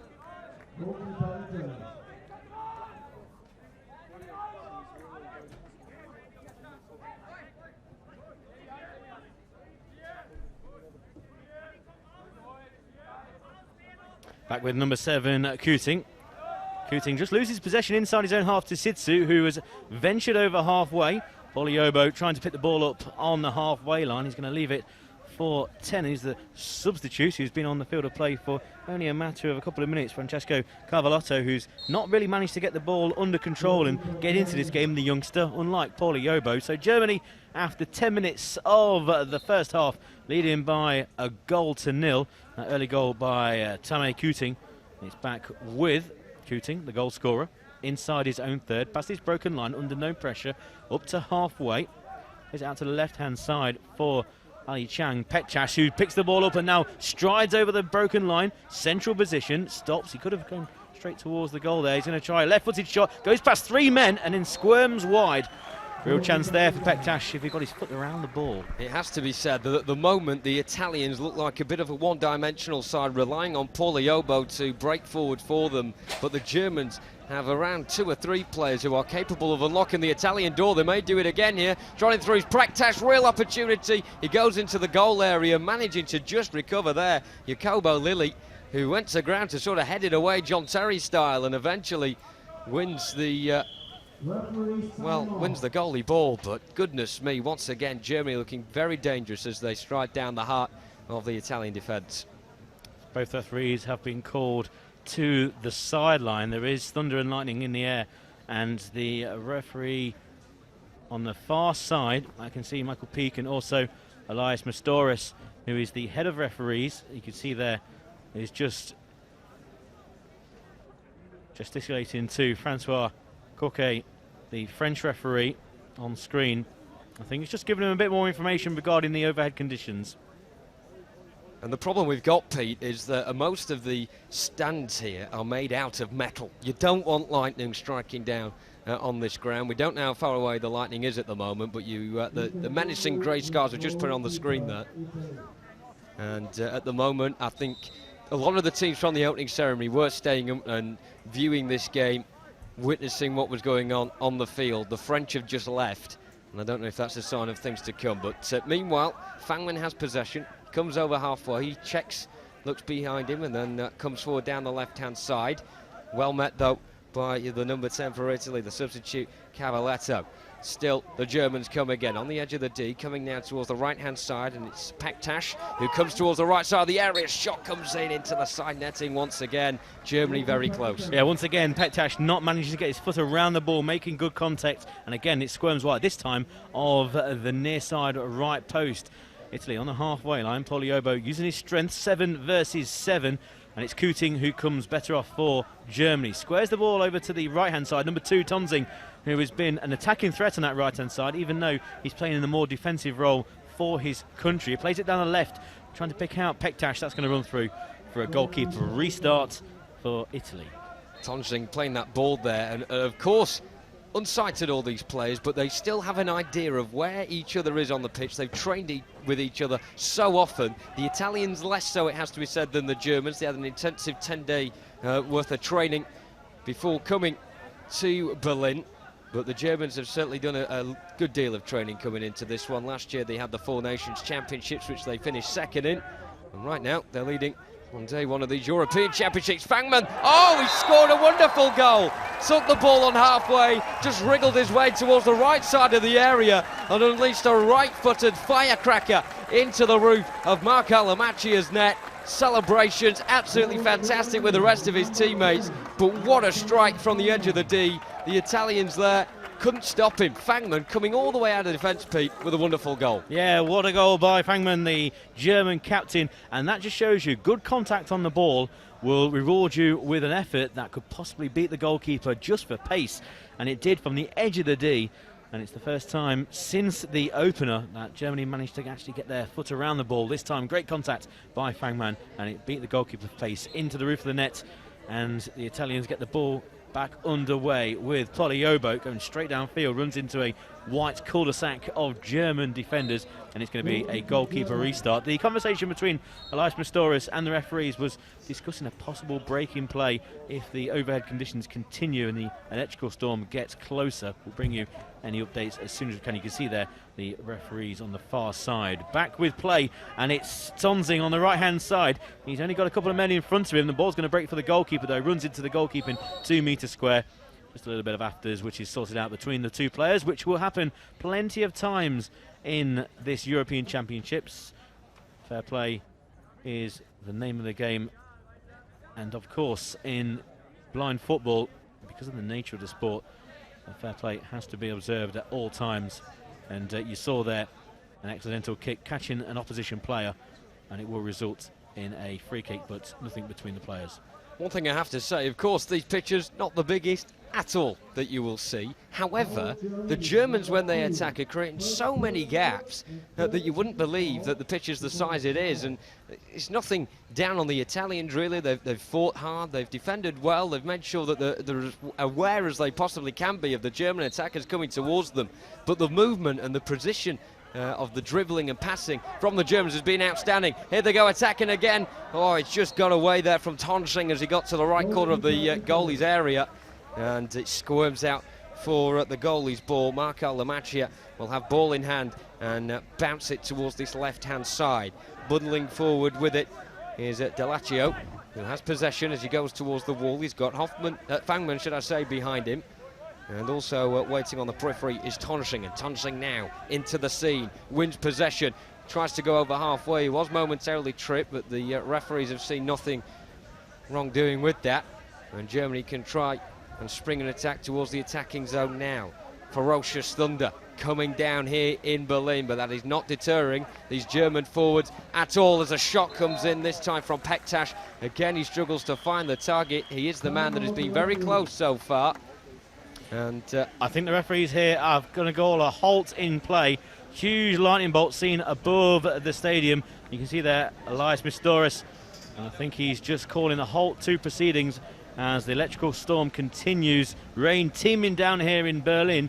Germany are 2-4, but I think a half-an-hour break has been called here by the officials. You can see there the rain absolutely teeming down, and the crowd are trying to take cover through any means necessary, and there's going to be a delay here in the opening game. It's been a cracking first 15 minutes or so, but a 30-minute delay has been called here in Berlin.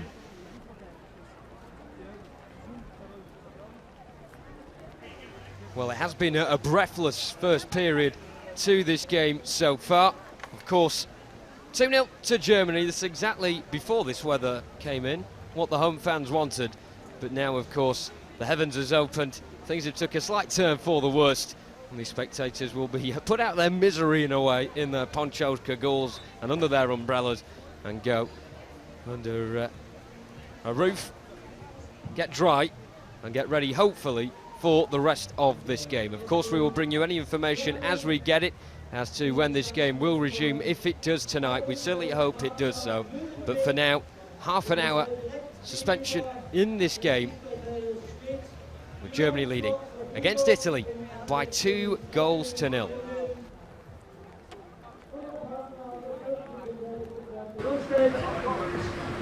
Well, we said we'd have an interesting start to the tournament, Peter Selby. You've come rushing away from your commentary position. An interesting start indeed, ladies and gentlemen. If you joined us a little bit late, or you're literally just turning on, expecting to see the rest of the first half between Germany and Italy, have a look at this on your screens. What you aren't seeing is Germany versus Italy. What you are seeing is something that will fill a boating lake in about half an hour. Peter Selby, it's absolutely throwing it down. I agree with the decision by Elias Mistoris, the head of the referees who are here, there's no doubt about that. Head of the IPC as well, and he is here overviewing the referees' decisions, and he has called a halt in proceedings here for half an hour, and no wonder, absolutely teeming down. And for the safety of the players on the field of play and for the spectators, he's taken the sensible option and called this 30-minute delay. What you can't see on your screens is the fact that whilst me and Pete are wearing appropriate clothing for television on the upper half, it's short weather. It's been so warm here in Germany that we're all in shorts and flip-flops, but actually the rain is coming through behind me in this doorway, and I'm getting wet calves. It's 2-0. Let's go back to the game then. 2-0 and two crackers to get us started here at the IBSA Blind European Football Championships. Yeah, Tammy Kuting opened the scoring for Germany early on, and I think the rule change with the goals being extended, 66 centimetres in width, 33 centimetres in height, really played into effect for both goals. The first goal by Kuting into the side netting, and obviously the width played into account there, and then the second by the captain Fangman into the roof of the net, beating the goalkeeper just for pace and for height as well, which is something that with these rule changes I think we're going to witness an awful lot in these championships. I just want to talk about the guide behind the goal and the job that person has, and what a wonderful job he did for the free kick.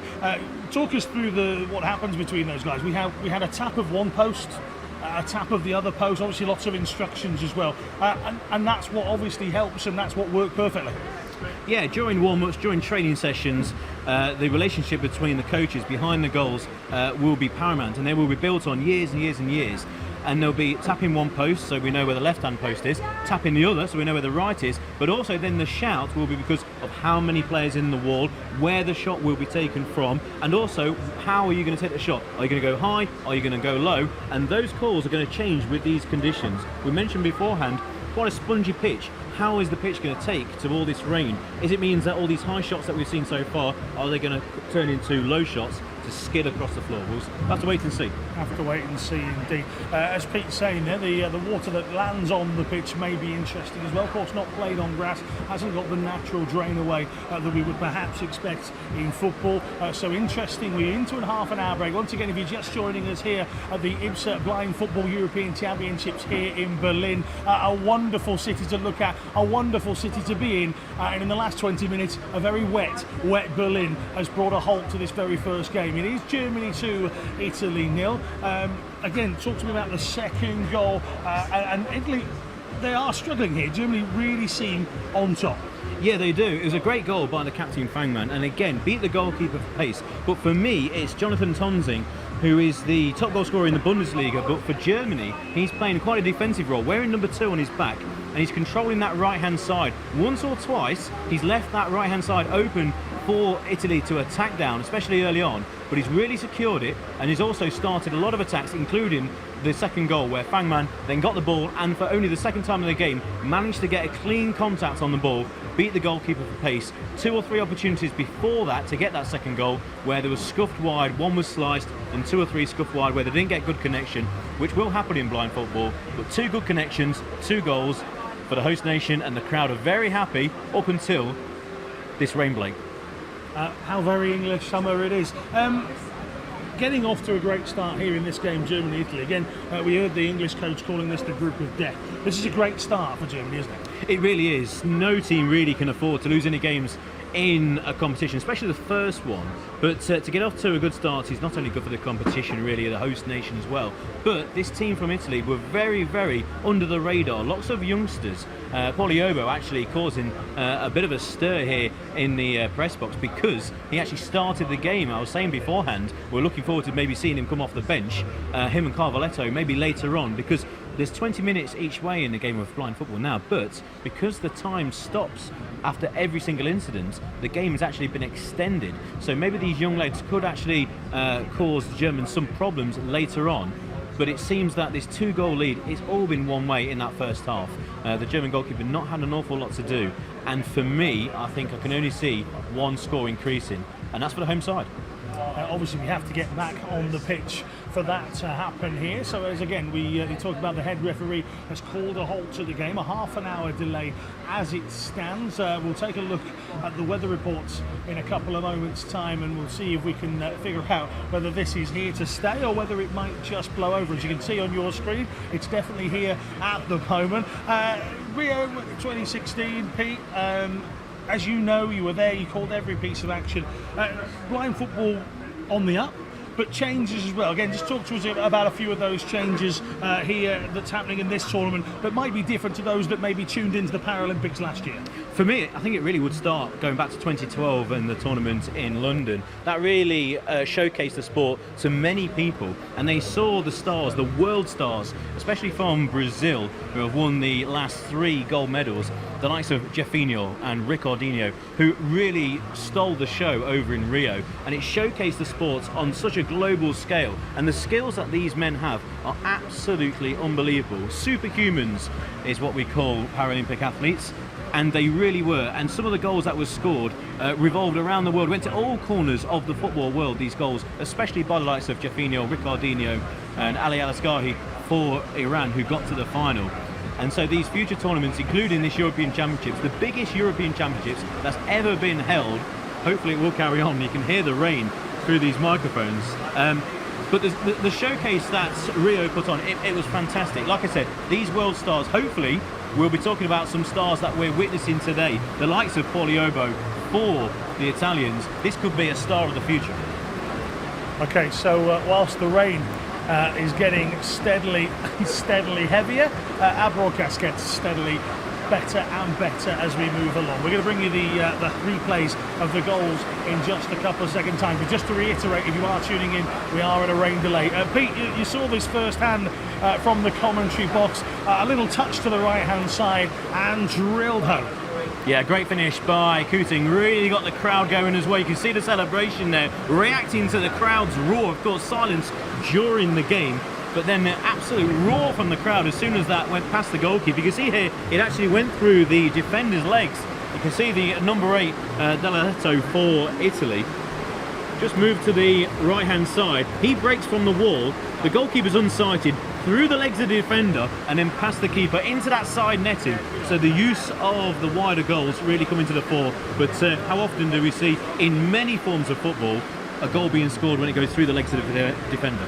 Yeah, absolutely. And the keeper just flat-footed, you'd have to say, a little bit there. Maybe could have done a little bit more. Let's take a look at the second goal, which starts from very deep. Last one technically gifted from a free kick. This one, it's a wonderful run and an exquisite finish high into the net. Yes, it was the perfect blind football goal where the player moved forward down centre field with the ball and then shifted it onto his right-hand side, his favourite right-hand side. It would have been his left for a left-footed player. But for Italy, because their defensive line was not in their correct positions, there was no one there. So he had a free shot, but you can see outside the D, so it's a good 6-7 metres out. I think the goalkeeper should have done better, right at him, but it went into the back of the net, into the roof of the net. So I think there, I'll give the goalkeeper a bit of leeway on the first goal, because I think he was unsighted. But for this second goal, you can see here, at a really good angle, straight into the roof of the net, beat the goalkeeper for pace. Again, only the second time that Germany managed to get good contact on the ball in the attacking third, made it 2-0, and again, another roar from the crowd. So I'm going to bring in an interviewee next up. We've gladly been joined, and Pete's going to get wet in the rain in a minute. David Sturton, the assistant technical delegate, is going to join me here in the this is our booth, David. What do you think of it? It's got a view, hasn't it? Summertime in Berlin. Summertime in Berlin. I'm an Englishman. We've got a Scotsman, and even we're surprised by the level of the rain here. Talk to me about what may happen, what's happening now and what may happen in the next 10 to 15 minutes. Well, obviously the game had to be stopped because of the rain, because of the noise, because of the thunderstorms, basically because of the players' safety. Obviously the referees and our decision is based primarily on the players' safety. So the technical delegate and the refereeing coordinator, in cooperation and in contact with the on-field referees, took the decision to stop the game just before the thunderstorm actually hit the ground. It was raining, we could hear the thunder coming, we could see the lightning coming, we had been warned that it may be coming, so we had to stop there, and I think the right decision was taken. I know this is early stages, but I'm here to ask the questions. What happens if we decide that we haven't got enough time tonight, we can't get back on the pitch tonight? What happens to this fixture? We have some time slots available to complete the match. Just like UEFA would do, just like FIFA would do, we can complete the match tomorrow morning, we can complete the match after tomorrow's fixtures. There are time slots to be able to complete the game. It's not a problem, we have plenty of days, plenty of time.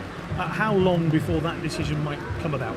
Well, we have to wait for half an hour, 35 minutes, 45 minutes to see if the rain stops, to see what the playing surface is like after the rain. If it soaks up the rain and it's dry enough, the referees will take the decision, and the technical delegate to go back on and complete the fixture, complete the game.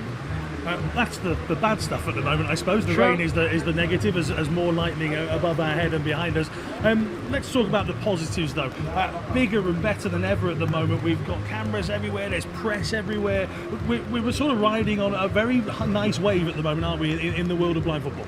We were. It's a bit of a shame, the weather today, but because we had a great crowd here, we had a great atmosphere, we had a wonderful opening ceremony. As you say, these European Championships have taken regional championships to a new level.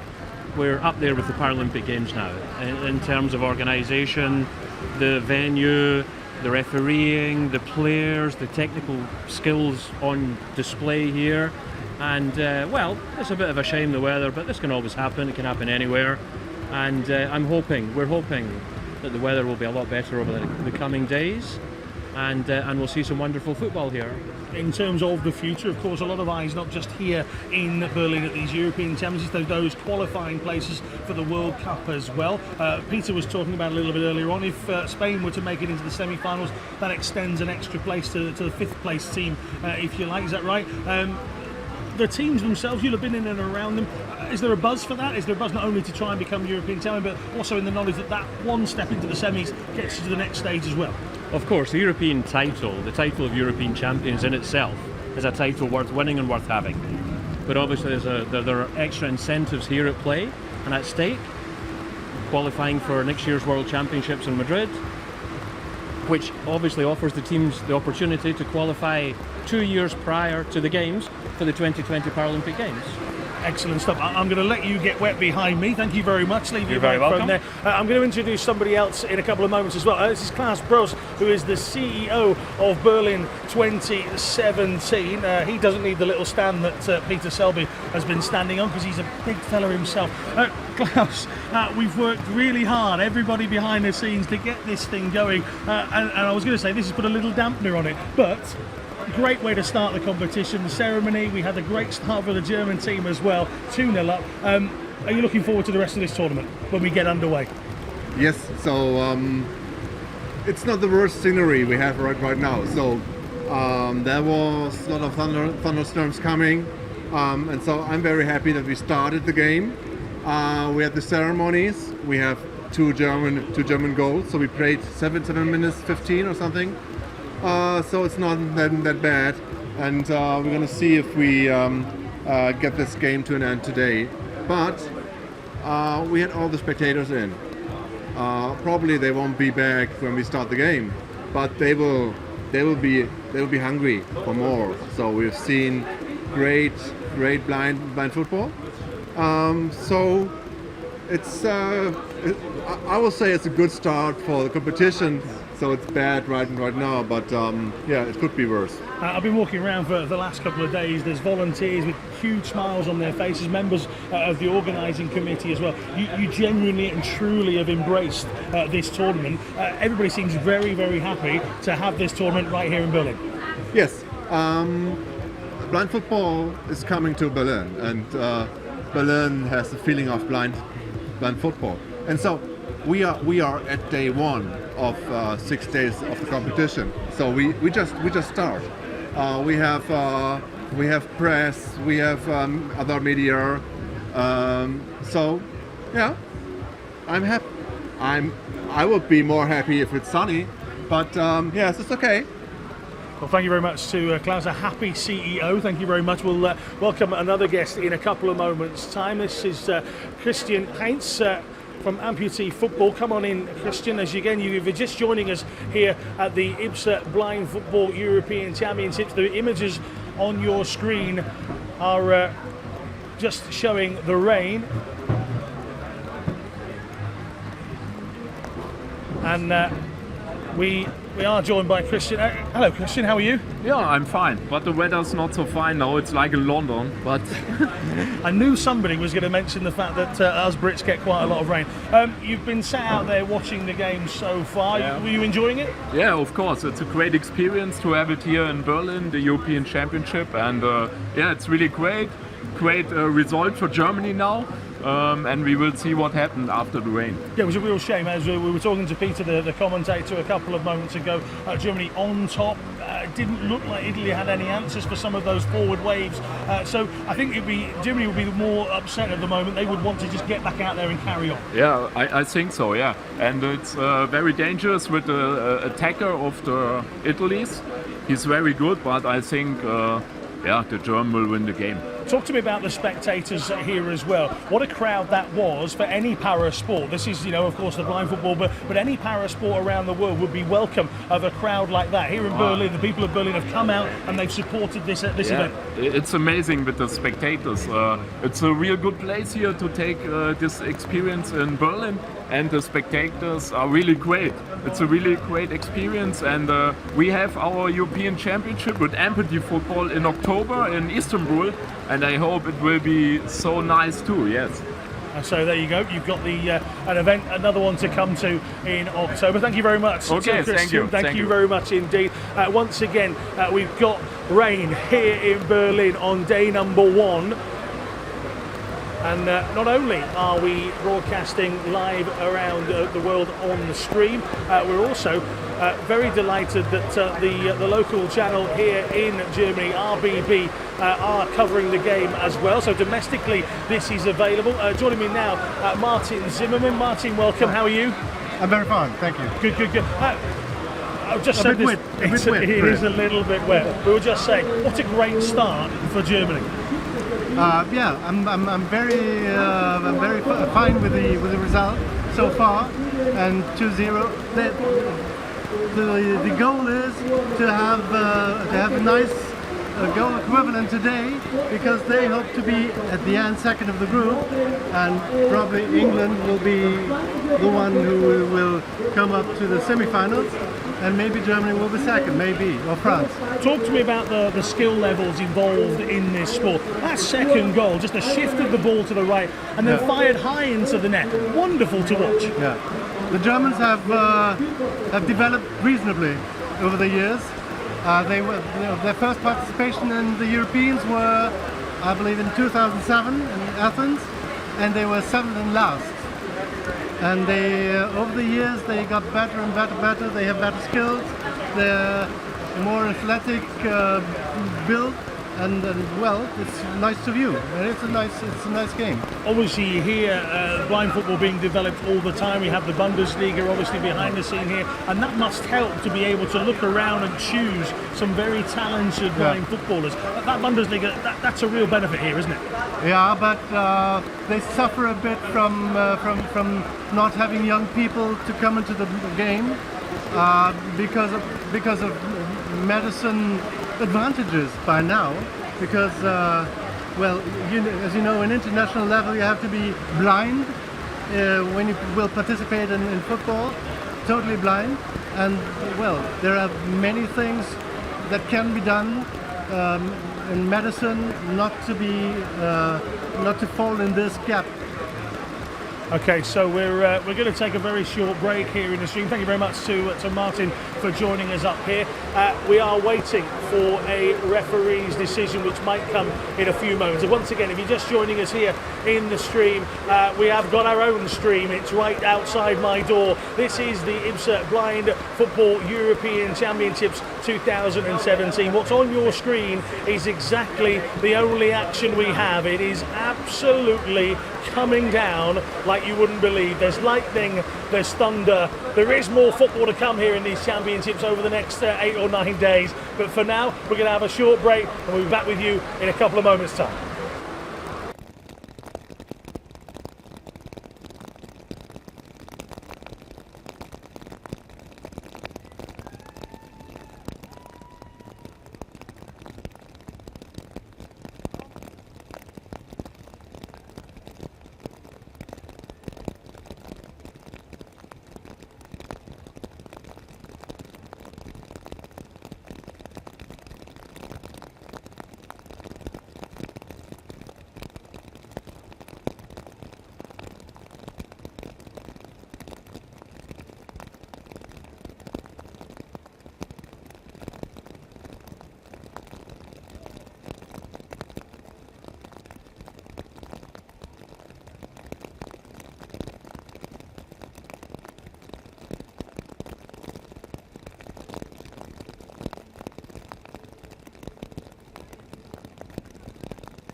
Okay, so once again, here we are in Berlin at the IBSA Blind Football European Championships 2017. This is us. That's rain, and there's a lot of it. This is Christian Jung, one of our German referees who's come up to join us, and he's also going to explain what's about to happen next. So, Christian, at 8:45, what decision will be made? The decision would be made that we continue at 9 o'clock today or tomorrow at 11 o'clock and continue the game at this result 2-0 for Germany at the same time like today. Okay, so that's if we don't continue tonight, that means that everybody has to come back. Do we start from the beginning tomorrow, or do we start from the clock that was already on the screen? We start with the clock already on the screen. And the scoreline still at 2-0. Yes. It's not a fresh start to the game. No. It continues from where it left off. Yeah. Okay, a tough ask on the players. Obviously, they got themselves ready tonight to play this game in front of a packed house here in Berlin. So a tough contest for the players to get back up and start again.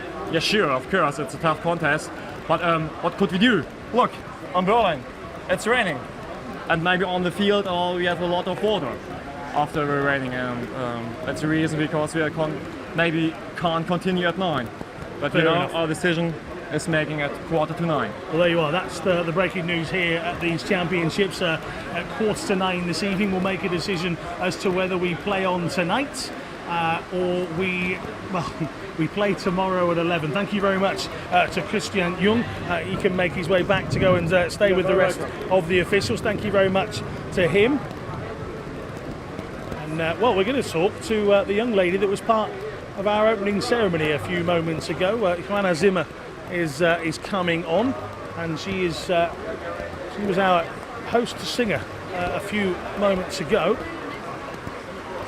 in that ceremony, and it was a lot brighter, it was a lot sunnier, and you can see again from the screen that it is raining a lot. The empty net and the empty stands is purely because the heavy rain at the moment that is coming down has been good enough to stop us here. So we've heard from the referee. Once again, 8:45 tonight. We'll find out whether we continue at 9 p.m. tonight or whether we start again at 11 a.m. tomorrow morning. That wasn't scheduled to be a game here, but those allotted spaces are there, and we'll continue from the 9 or so minutes that had gone. Now, alongside me is a very lovely lady called Joanna Zimmer. We were lucky enough to hear you sing in the opening ceremony. How did that feel? It was fantastic. I was so happy to be here and honored, and it was a great audience, and I was so full of respect, for what's going to be achieved here in the whole thing. So I'm really, really happy to be here. And although it was raining, it was already fantastic when the match started. Everyone was so excited and very emotional. Is this the first time you've attended a blind football tournament? Yes, my very first time. Won't be my last. Excellent stuff. And I assume that you're using the audio description service that's available here. Yes. You're taking a listen in. All of the games here are being audio described. They're being audio described in German and in English as well. What a valuable service audio description is. It is, absolutely is. I mean, it needs to be more though in movies. I mean, they do it, but it should be everywhere, in theaters too. So, but it's fantastic. Of course, I've attended another football match, and there was audio description, so that was really great. That was not the blind audio, but it was great. It certainly is a growing service in England. Yes. It's certainly growing. I know here in Germany it's quite big. And the last IBSA World Athletics Championships in London a few weeks ago also audio described as well. So we are getting there. We are getting access to the forefront of people's minds. Yeah. What's the next step for you? What do you feel like could be done next in terms of access? There's a lot to be done, but I think also we should say there's a lot already that has been, that people really try to achieve. And of course we can complain a lot, but I think it's going, we grow with these things and these tasks every day. And I think, the more there can be audio described, the better it is for us, of course, But I think there's already a lot that has been, done already. Excellent stuff. Thank you very much to Joanna Zimmer, who leaves us now. The rain continues to come. Thank you to Joanna, who's going to take her seat and wait like the rest of us. Once again, the decision by the referees has been made to wait until 8:45. What you can't see, because all the cameras are now behind bags and correcting them, the referees are indeed on the pitch, and they are testing the ball, and they and they are testing the bounce. In fact, there you can see them on your screen. They're the only person in Berlin without a brolly here. Somebody who's had a brolly, he's had a couple of moments and had a step outside. Pete, 8:45. In your opinion, having been around the blind football circuit now for a few years, are we going to get game on tonight, or have we got to wait till tomorrow? I'm optimistic now. The rain has eased an awful lot, and you've just been speaking to Christian Young, one of the more experienced officials here today. He was at the Paralympic Games in Rio, and he's been talking with Michael Peake as well, and between them they were very optimistic. They're just testing out whether the ball can actually continue its role on the outfield. That's one of the most important things. If the ball's stopping dead, then we do have a problem. At the moment it's draining really well. I mentioned it's a spongy surface, and I questioned how well that would actually take a lot of rain. If it's a rubber cum surface, that will take a lot of rain. But we did have question marks, and Elias Pistorius, the head of the officials, he also questioned that. It seems to me, just from a few pictures that we've seen, that the actual pitch is doing quite well under these conditions, and the rain has stopped. The electrical conditions is the big question, and we'll find out very shortly whether we can carry on with what has been a really good opening game to these European Championships. You say stopped. I'm going to put my hand out this way. It's still coming a little bit, so yes, it has stopped to a certain degree. The cameramen are all sort of drying off their equipment, and there's a possibility they may head back outside in just a couple of moments. I think playing it tomorrow would take the wind out of the sails of Germany, but actually maybe help Italy to regroup, maybe to recover, and to maybe think about another game plan. It will do. I think they left the left-hand side quite open for Italy. They were bombing down that wing, and then all of a sudden Germany realised that option, and there were a number of balls played down the German right off the kickboard itself. Remember, them kickboards are in place obviously to mark the side of the field, but they can also be used as a weapon to actually play the ball off into a position for a forward. And obviously Germany do have the likes of Jonathan Taunting, and they have Alishan Pectus, who's back from injury. A real Q4 Germany to have him back. He's been waiting to get back for a year. He's been out with a knee injury. This is the top goal scorer in the Bundesliga for 4 seasons on the bounce. He's missed a year of football, and the only reason he's been coming back into the game, he's working very, very hard. He wanted to be back for these championships, and he started very well indeed. So Germany will want to carry on. They want to carry on the good form they've shown in the first 13 minutes or so. But personally, I think if the game is played tomorrow, I can't see, the way I've seen that first 17 minutes or so, I can't see Italy really getting back into it unless there is a problem at the back for Germany. I can only see more goals coming at one end so far. I think we know what Germany's chances are in this game. Talk to me about what the Germany's chances are for the tournament. Are they one of the ones that would expect to be holding that trophy at the end? They finished 6th last time in Hereford in 2015. They've never won a major championships. I think they expect to get to the semi-finals. Once you get to the semi-finals, anything can happen on a one-off game, and you never know what can happen in the other group as well. They maybe could play a perceived lesser side who gets through. For me, I think Germany's aim, get to the semi-finals, qualify for the World Cup next year in Madrid, and then go from there. I think there's another couple of teams who are in the same position as them, like the Italians, like the team from England as well, and I'll probably throw in Belgium as well. I think they've been written off by many people, but I think they're the dark horses. But the likes of Turkey and Spain, they'll want to win, or at least get to the final. We'll have another pause in the stream then. We'll go to a shot of the pitch, which is just there. It'll give us an idea as to whether we're going to go again. You can see the officials on the far side. We're going to leave you for a couple of moments' time to hang around and to wait. A few spectators starting to think about coming back in. It was delayed for 30 minutes due to thunderstorms. We're hoping to bring you a decision in just a couple of moments' time.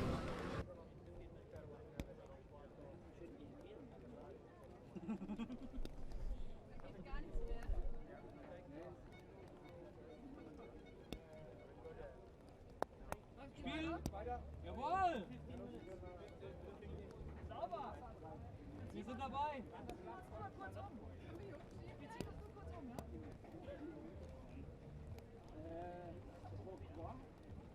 würde gerne mal so Dinge winkeln. Nimm ihn doch mal! Du kannst es doch! Oh ne, jetzt reißt schon dazu.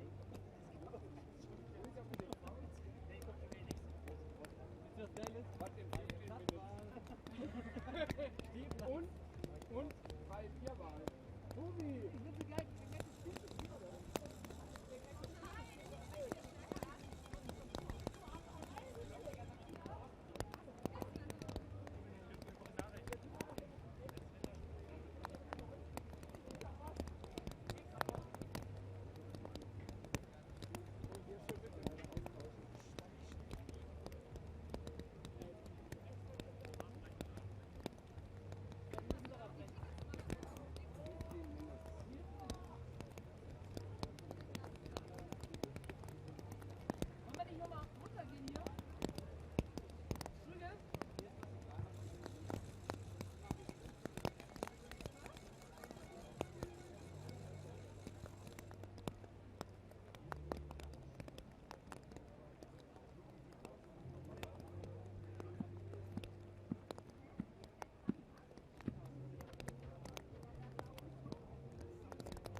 So we've heard plenty from Peter Selby, one of our commentators here. Alongside him in the commentary box has been Jonathan Bell. Jonathan, we're just shy of 15 minutes away from a decision as to whether we go again tonight, and actually the rain has just started to come a little bit heavier once again. Would take the wind out of the sails of Team Germany here, because they were going very, very well with 9 minutes left of that first half. They were very impressive indeed. I built it up beforehand as one of the biggest games in Germany's blind football history. And you have to say, the way they went out in that first period, it certainly looked like that as well. The Italians sort of had one route to goal that wasn't really working for them. Germany got 2 very good goals indeed, one from the set piece and of course one from open play as well. At the moment, the white tent on the far side, which is where the officials are camped all the way through these championships, that is a hive of activity at the moment. The officials are in there conferring as to whether or not this game is going to go ahead tonight. Or of course, as you mentioned earlier, Alan, 11 o'clock tomorrow morning. There is surface water on the field, and there are a couple of officials out there trying to roll the ball and see how the ball is faring on the surface. But I have to say, from my own eyes, it doesn't look very good. We'll have to, of course, wait for what the officials have to say. So breaking in my ear, literally, the referees have had a look. They're waiting. They're going to hold that decision a little bit longer. The pitch is better. That's what we're hearing at the moment. But they are now worried about the continued lightning and the constant lightning and the thunder. Obviously, the protection of the players, the spectators, the staff here at this IBSA Blind Football European Championships is paramount. The game will start if they feel that it is essential. We'll take a couple of looks at the goals again in a few moments with Jonathan. That first goal, Jonathan, really was a wonderful piece of art to watch. A free kick opportunity. We talked to Peter about the tapping of the post, the direction from the guide behind the goal. Let's take a look at the screen here at this first goal from Germany. Well, bear in mind here, Alan, as well, it's a 4-man Italian wall. One of them comes out to try and close down the ball as it is struck towards the goal. But I think the sheer power of it there, coming in towards the Italian, was far too much for the goalkeeper to stop. And it was very much a deserved German lead. They flew out the traps in the first few moments of the game. That was very early on in that first period. And it was a wonderful strike to really set things off and really set things alight in the stands as well. The crowd absolutely loved it. And I think this slow-mo is a fantastic opportunity to see here. The quick shift off the left foot onto the right. The goalkeeper completely unsighted, I think, by his own player in front of him there.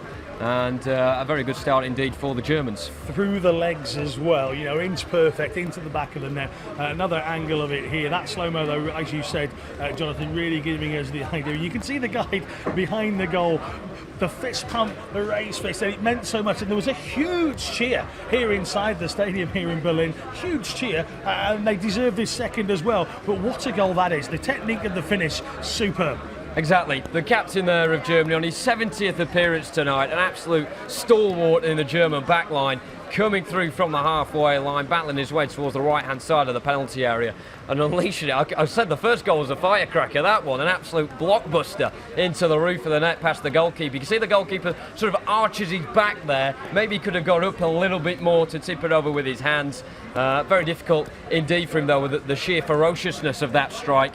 And Germany 2-0 up, and we have heard as well, if this game kicks off tomorrow morning, they will be 2-0 up again with around 7 minutes to go in this first period. Again, with the goalkeepers, you're finding that they're sort of staying low and keeping a low centre of gravity. The balls are heavier than your average football. So is that the reason we're sort of crouching down and getting low, because we're expecting those shots maybe not to lift so much?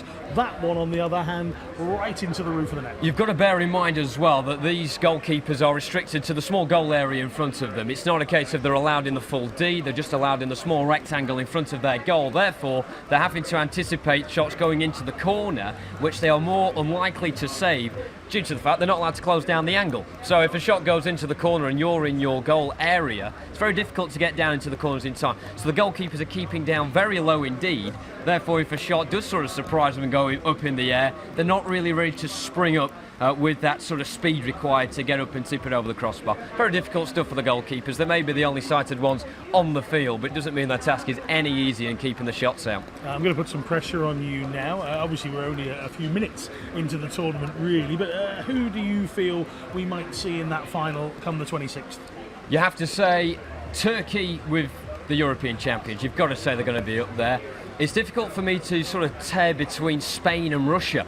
Russia, runners-up in the 2015 European Championships in Hereford, but they haven't played in a competitive tournament since, of course, for many a reason. They weren't at the 2016 Paras in Rio.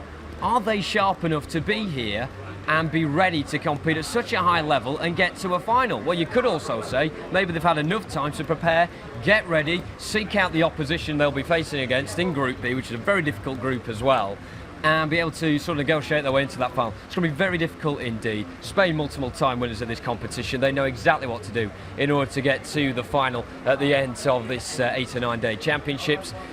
Couple of dark horses in there. England, of course. Italy, the unknown quantity. We said before this game, yourself and Pete, they've not really pulled up too many trees so far in the first half today.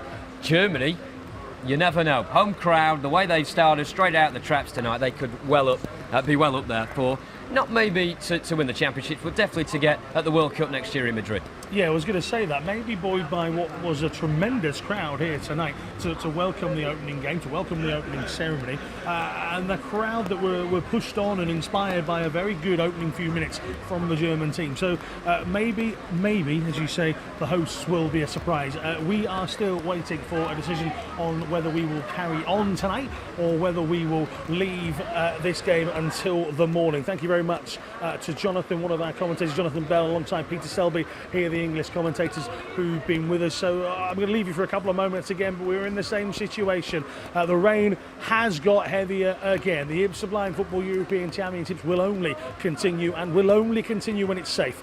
We won't go if they're not happy. The officials are still deliberating what happens next. We were scheduled for a decision at 9:15, whether the game would start again at 9 or whether we would wait until 11. You want my opinion? It is raining heavy again here in Berlin. I'll be back with you in a couple of moments' time.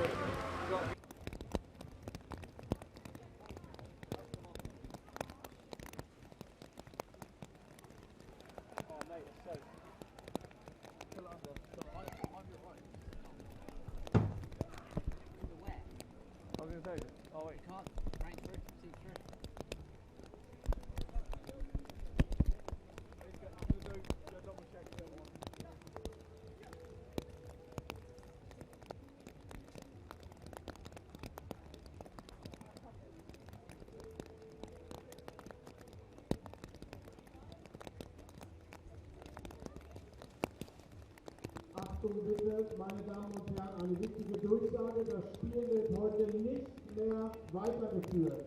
Morgen um 11 Uhr beginnt das Spiel Italien-Deutschland beim Stande von 2:0 für Deutschland erneut.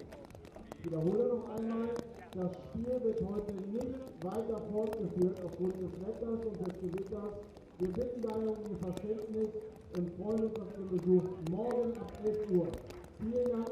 Und auf Wiedersehen, kommen Sie bitte trocken und sicher nach Hause.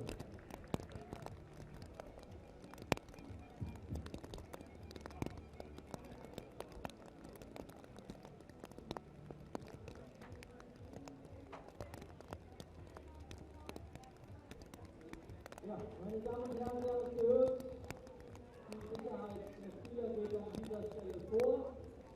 Morgen um 11 Uhr wird das Spiel aktuellen Spielstand von 2:0 für die deutsche Mannschaft fortgesetzt. 12 Minuten 42 sind gespielt und genau mit diesem Zeitstand geht es morgen weiter. Um 11 Uhr, also morgen die Fortsetzung dieses Spiels.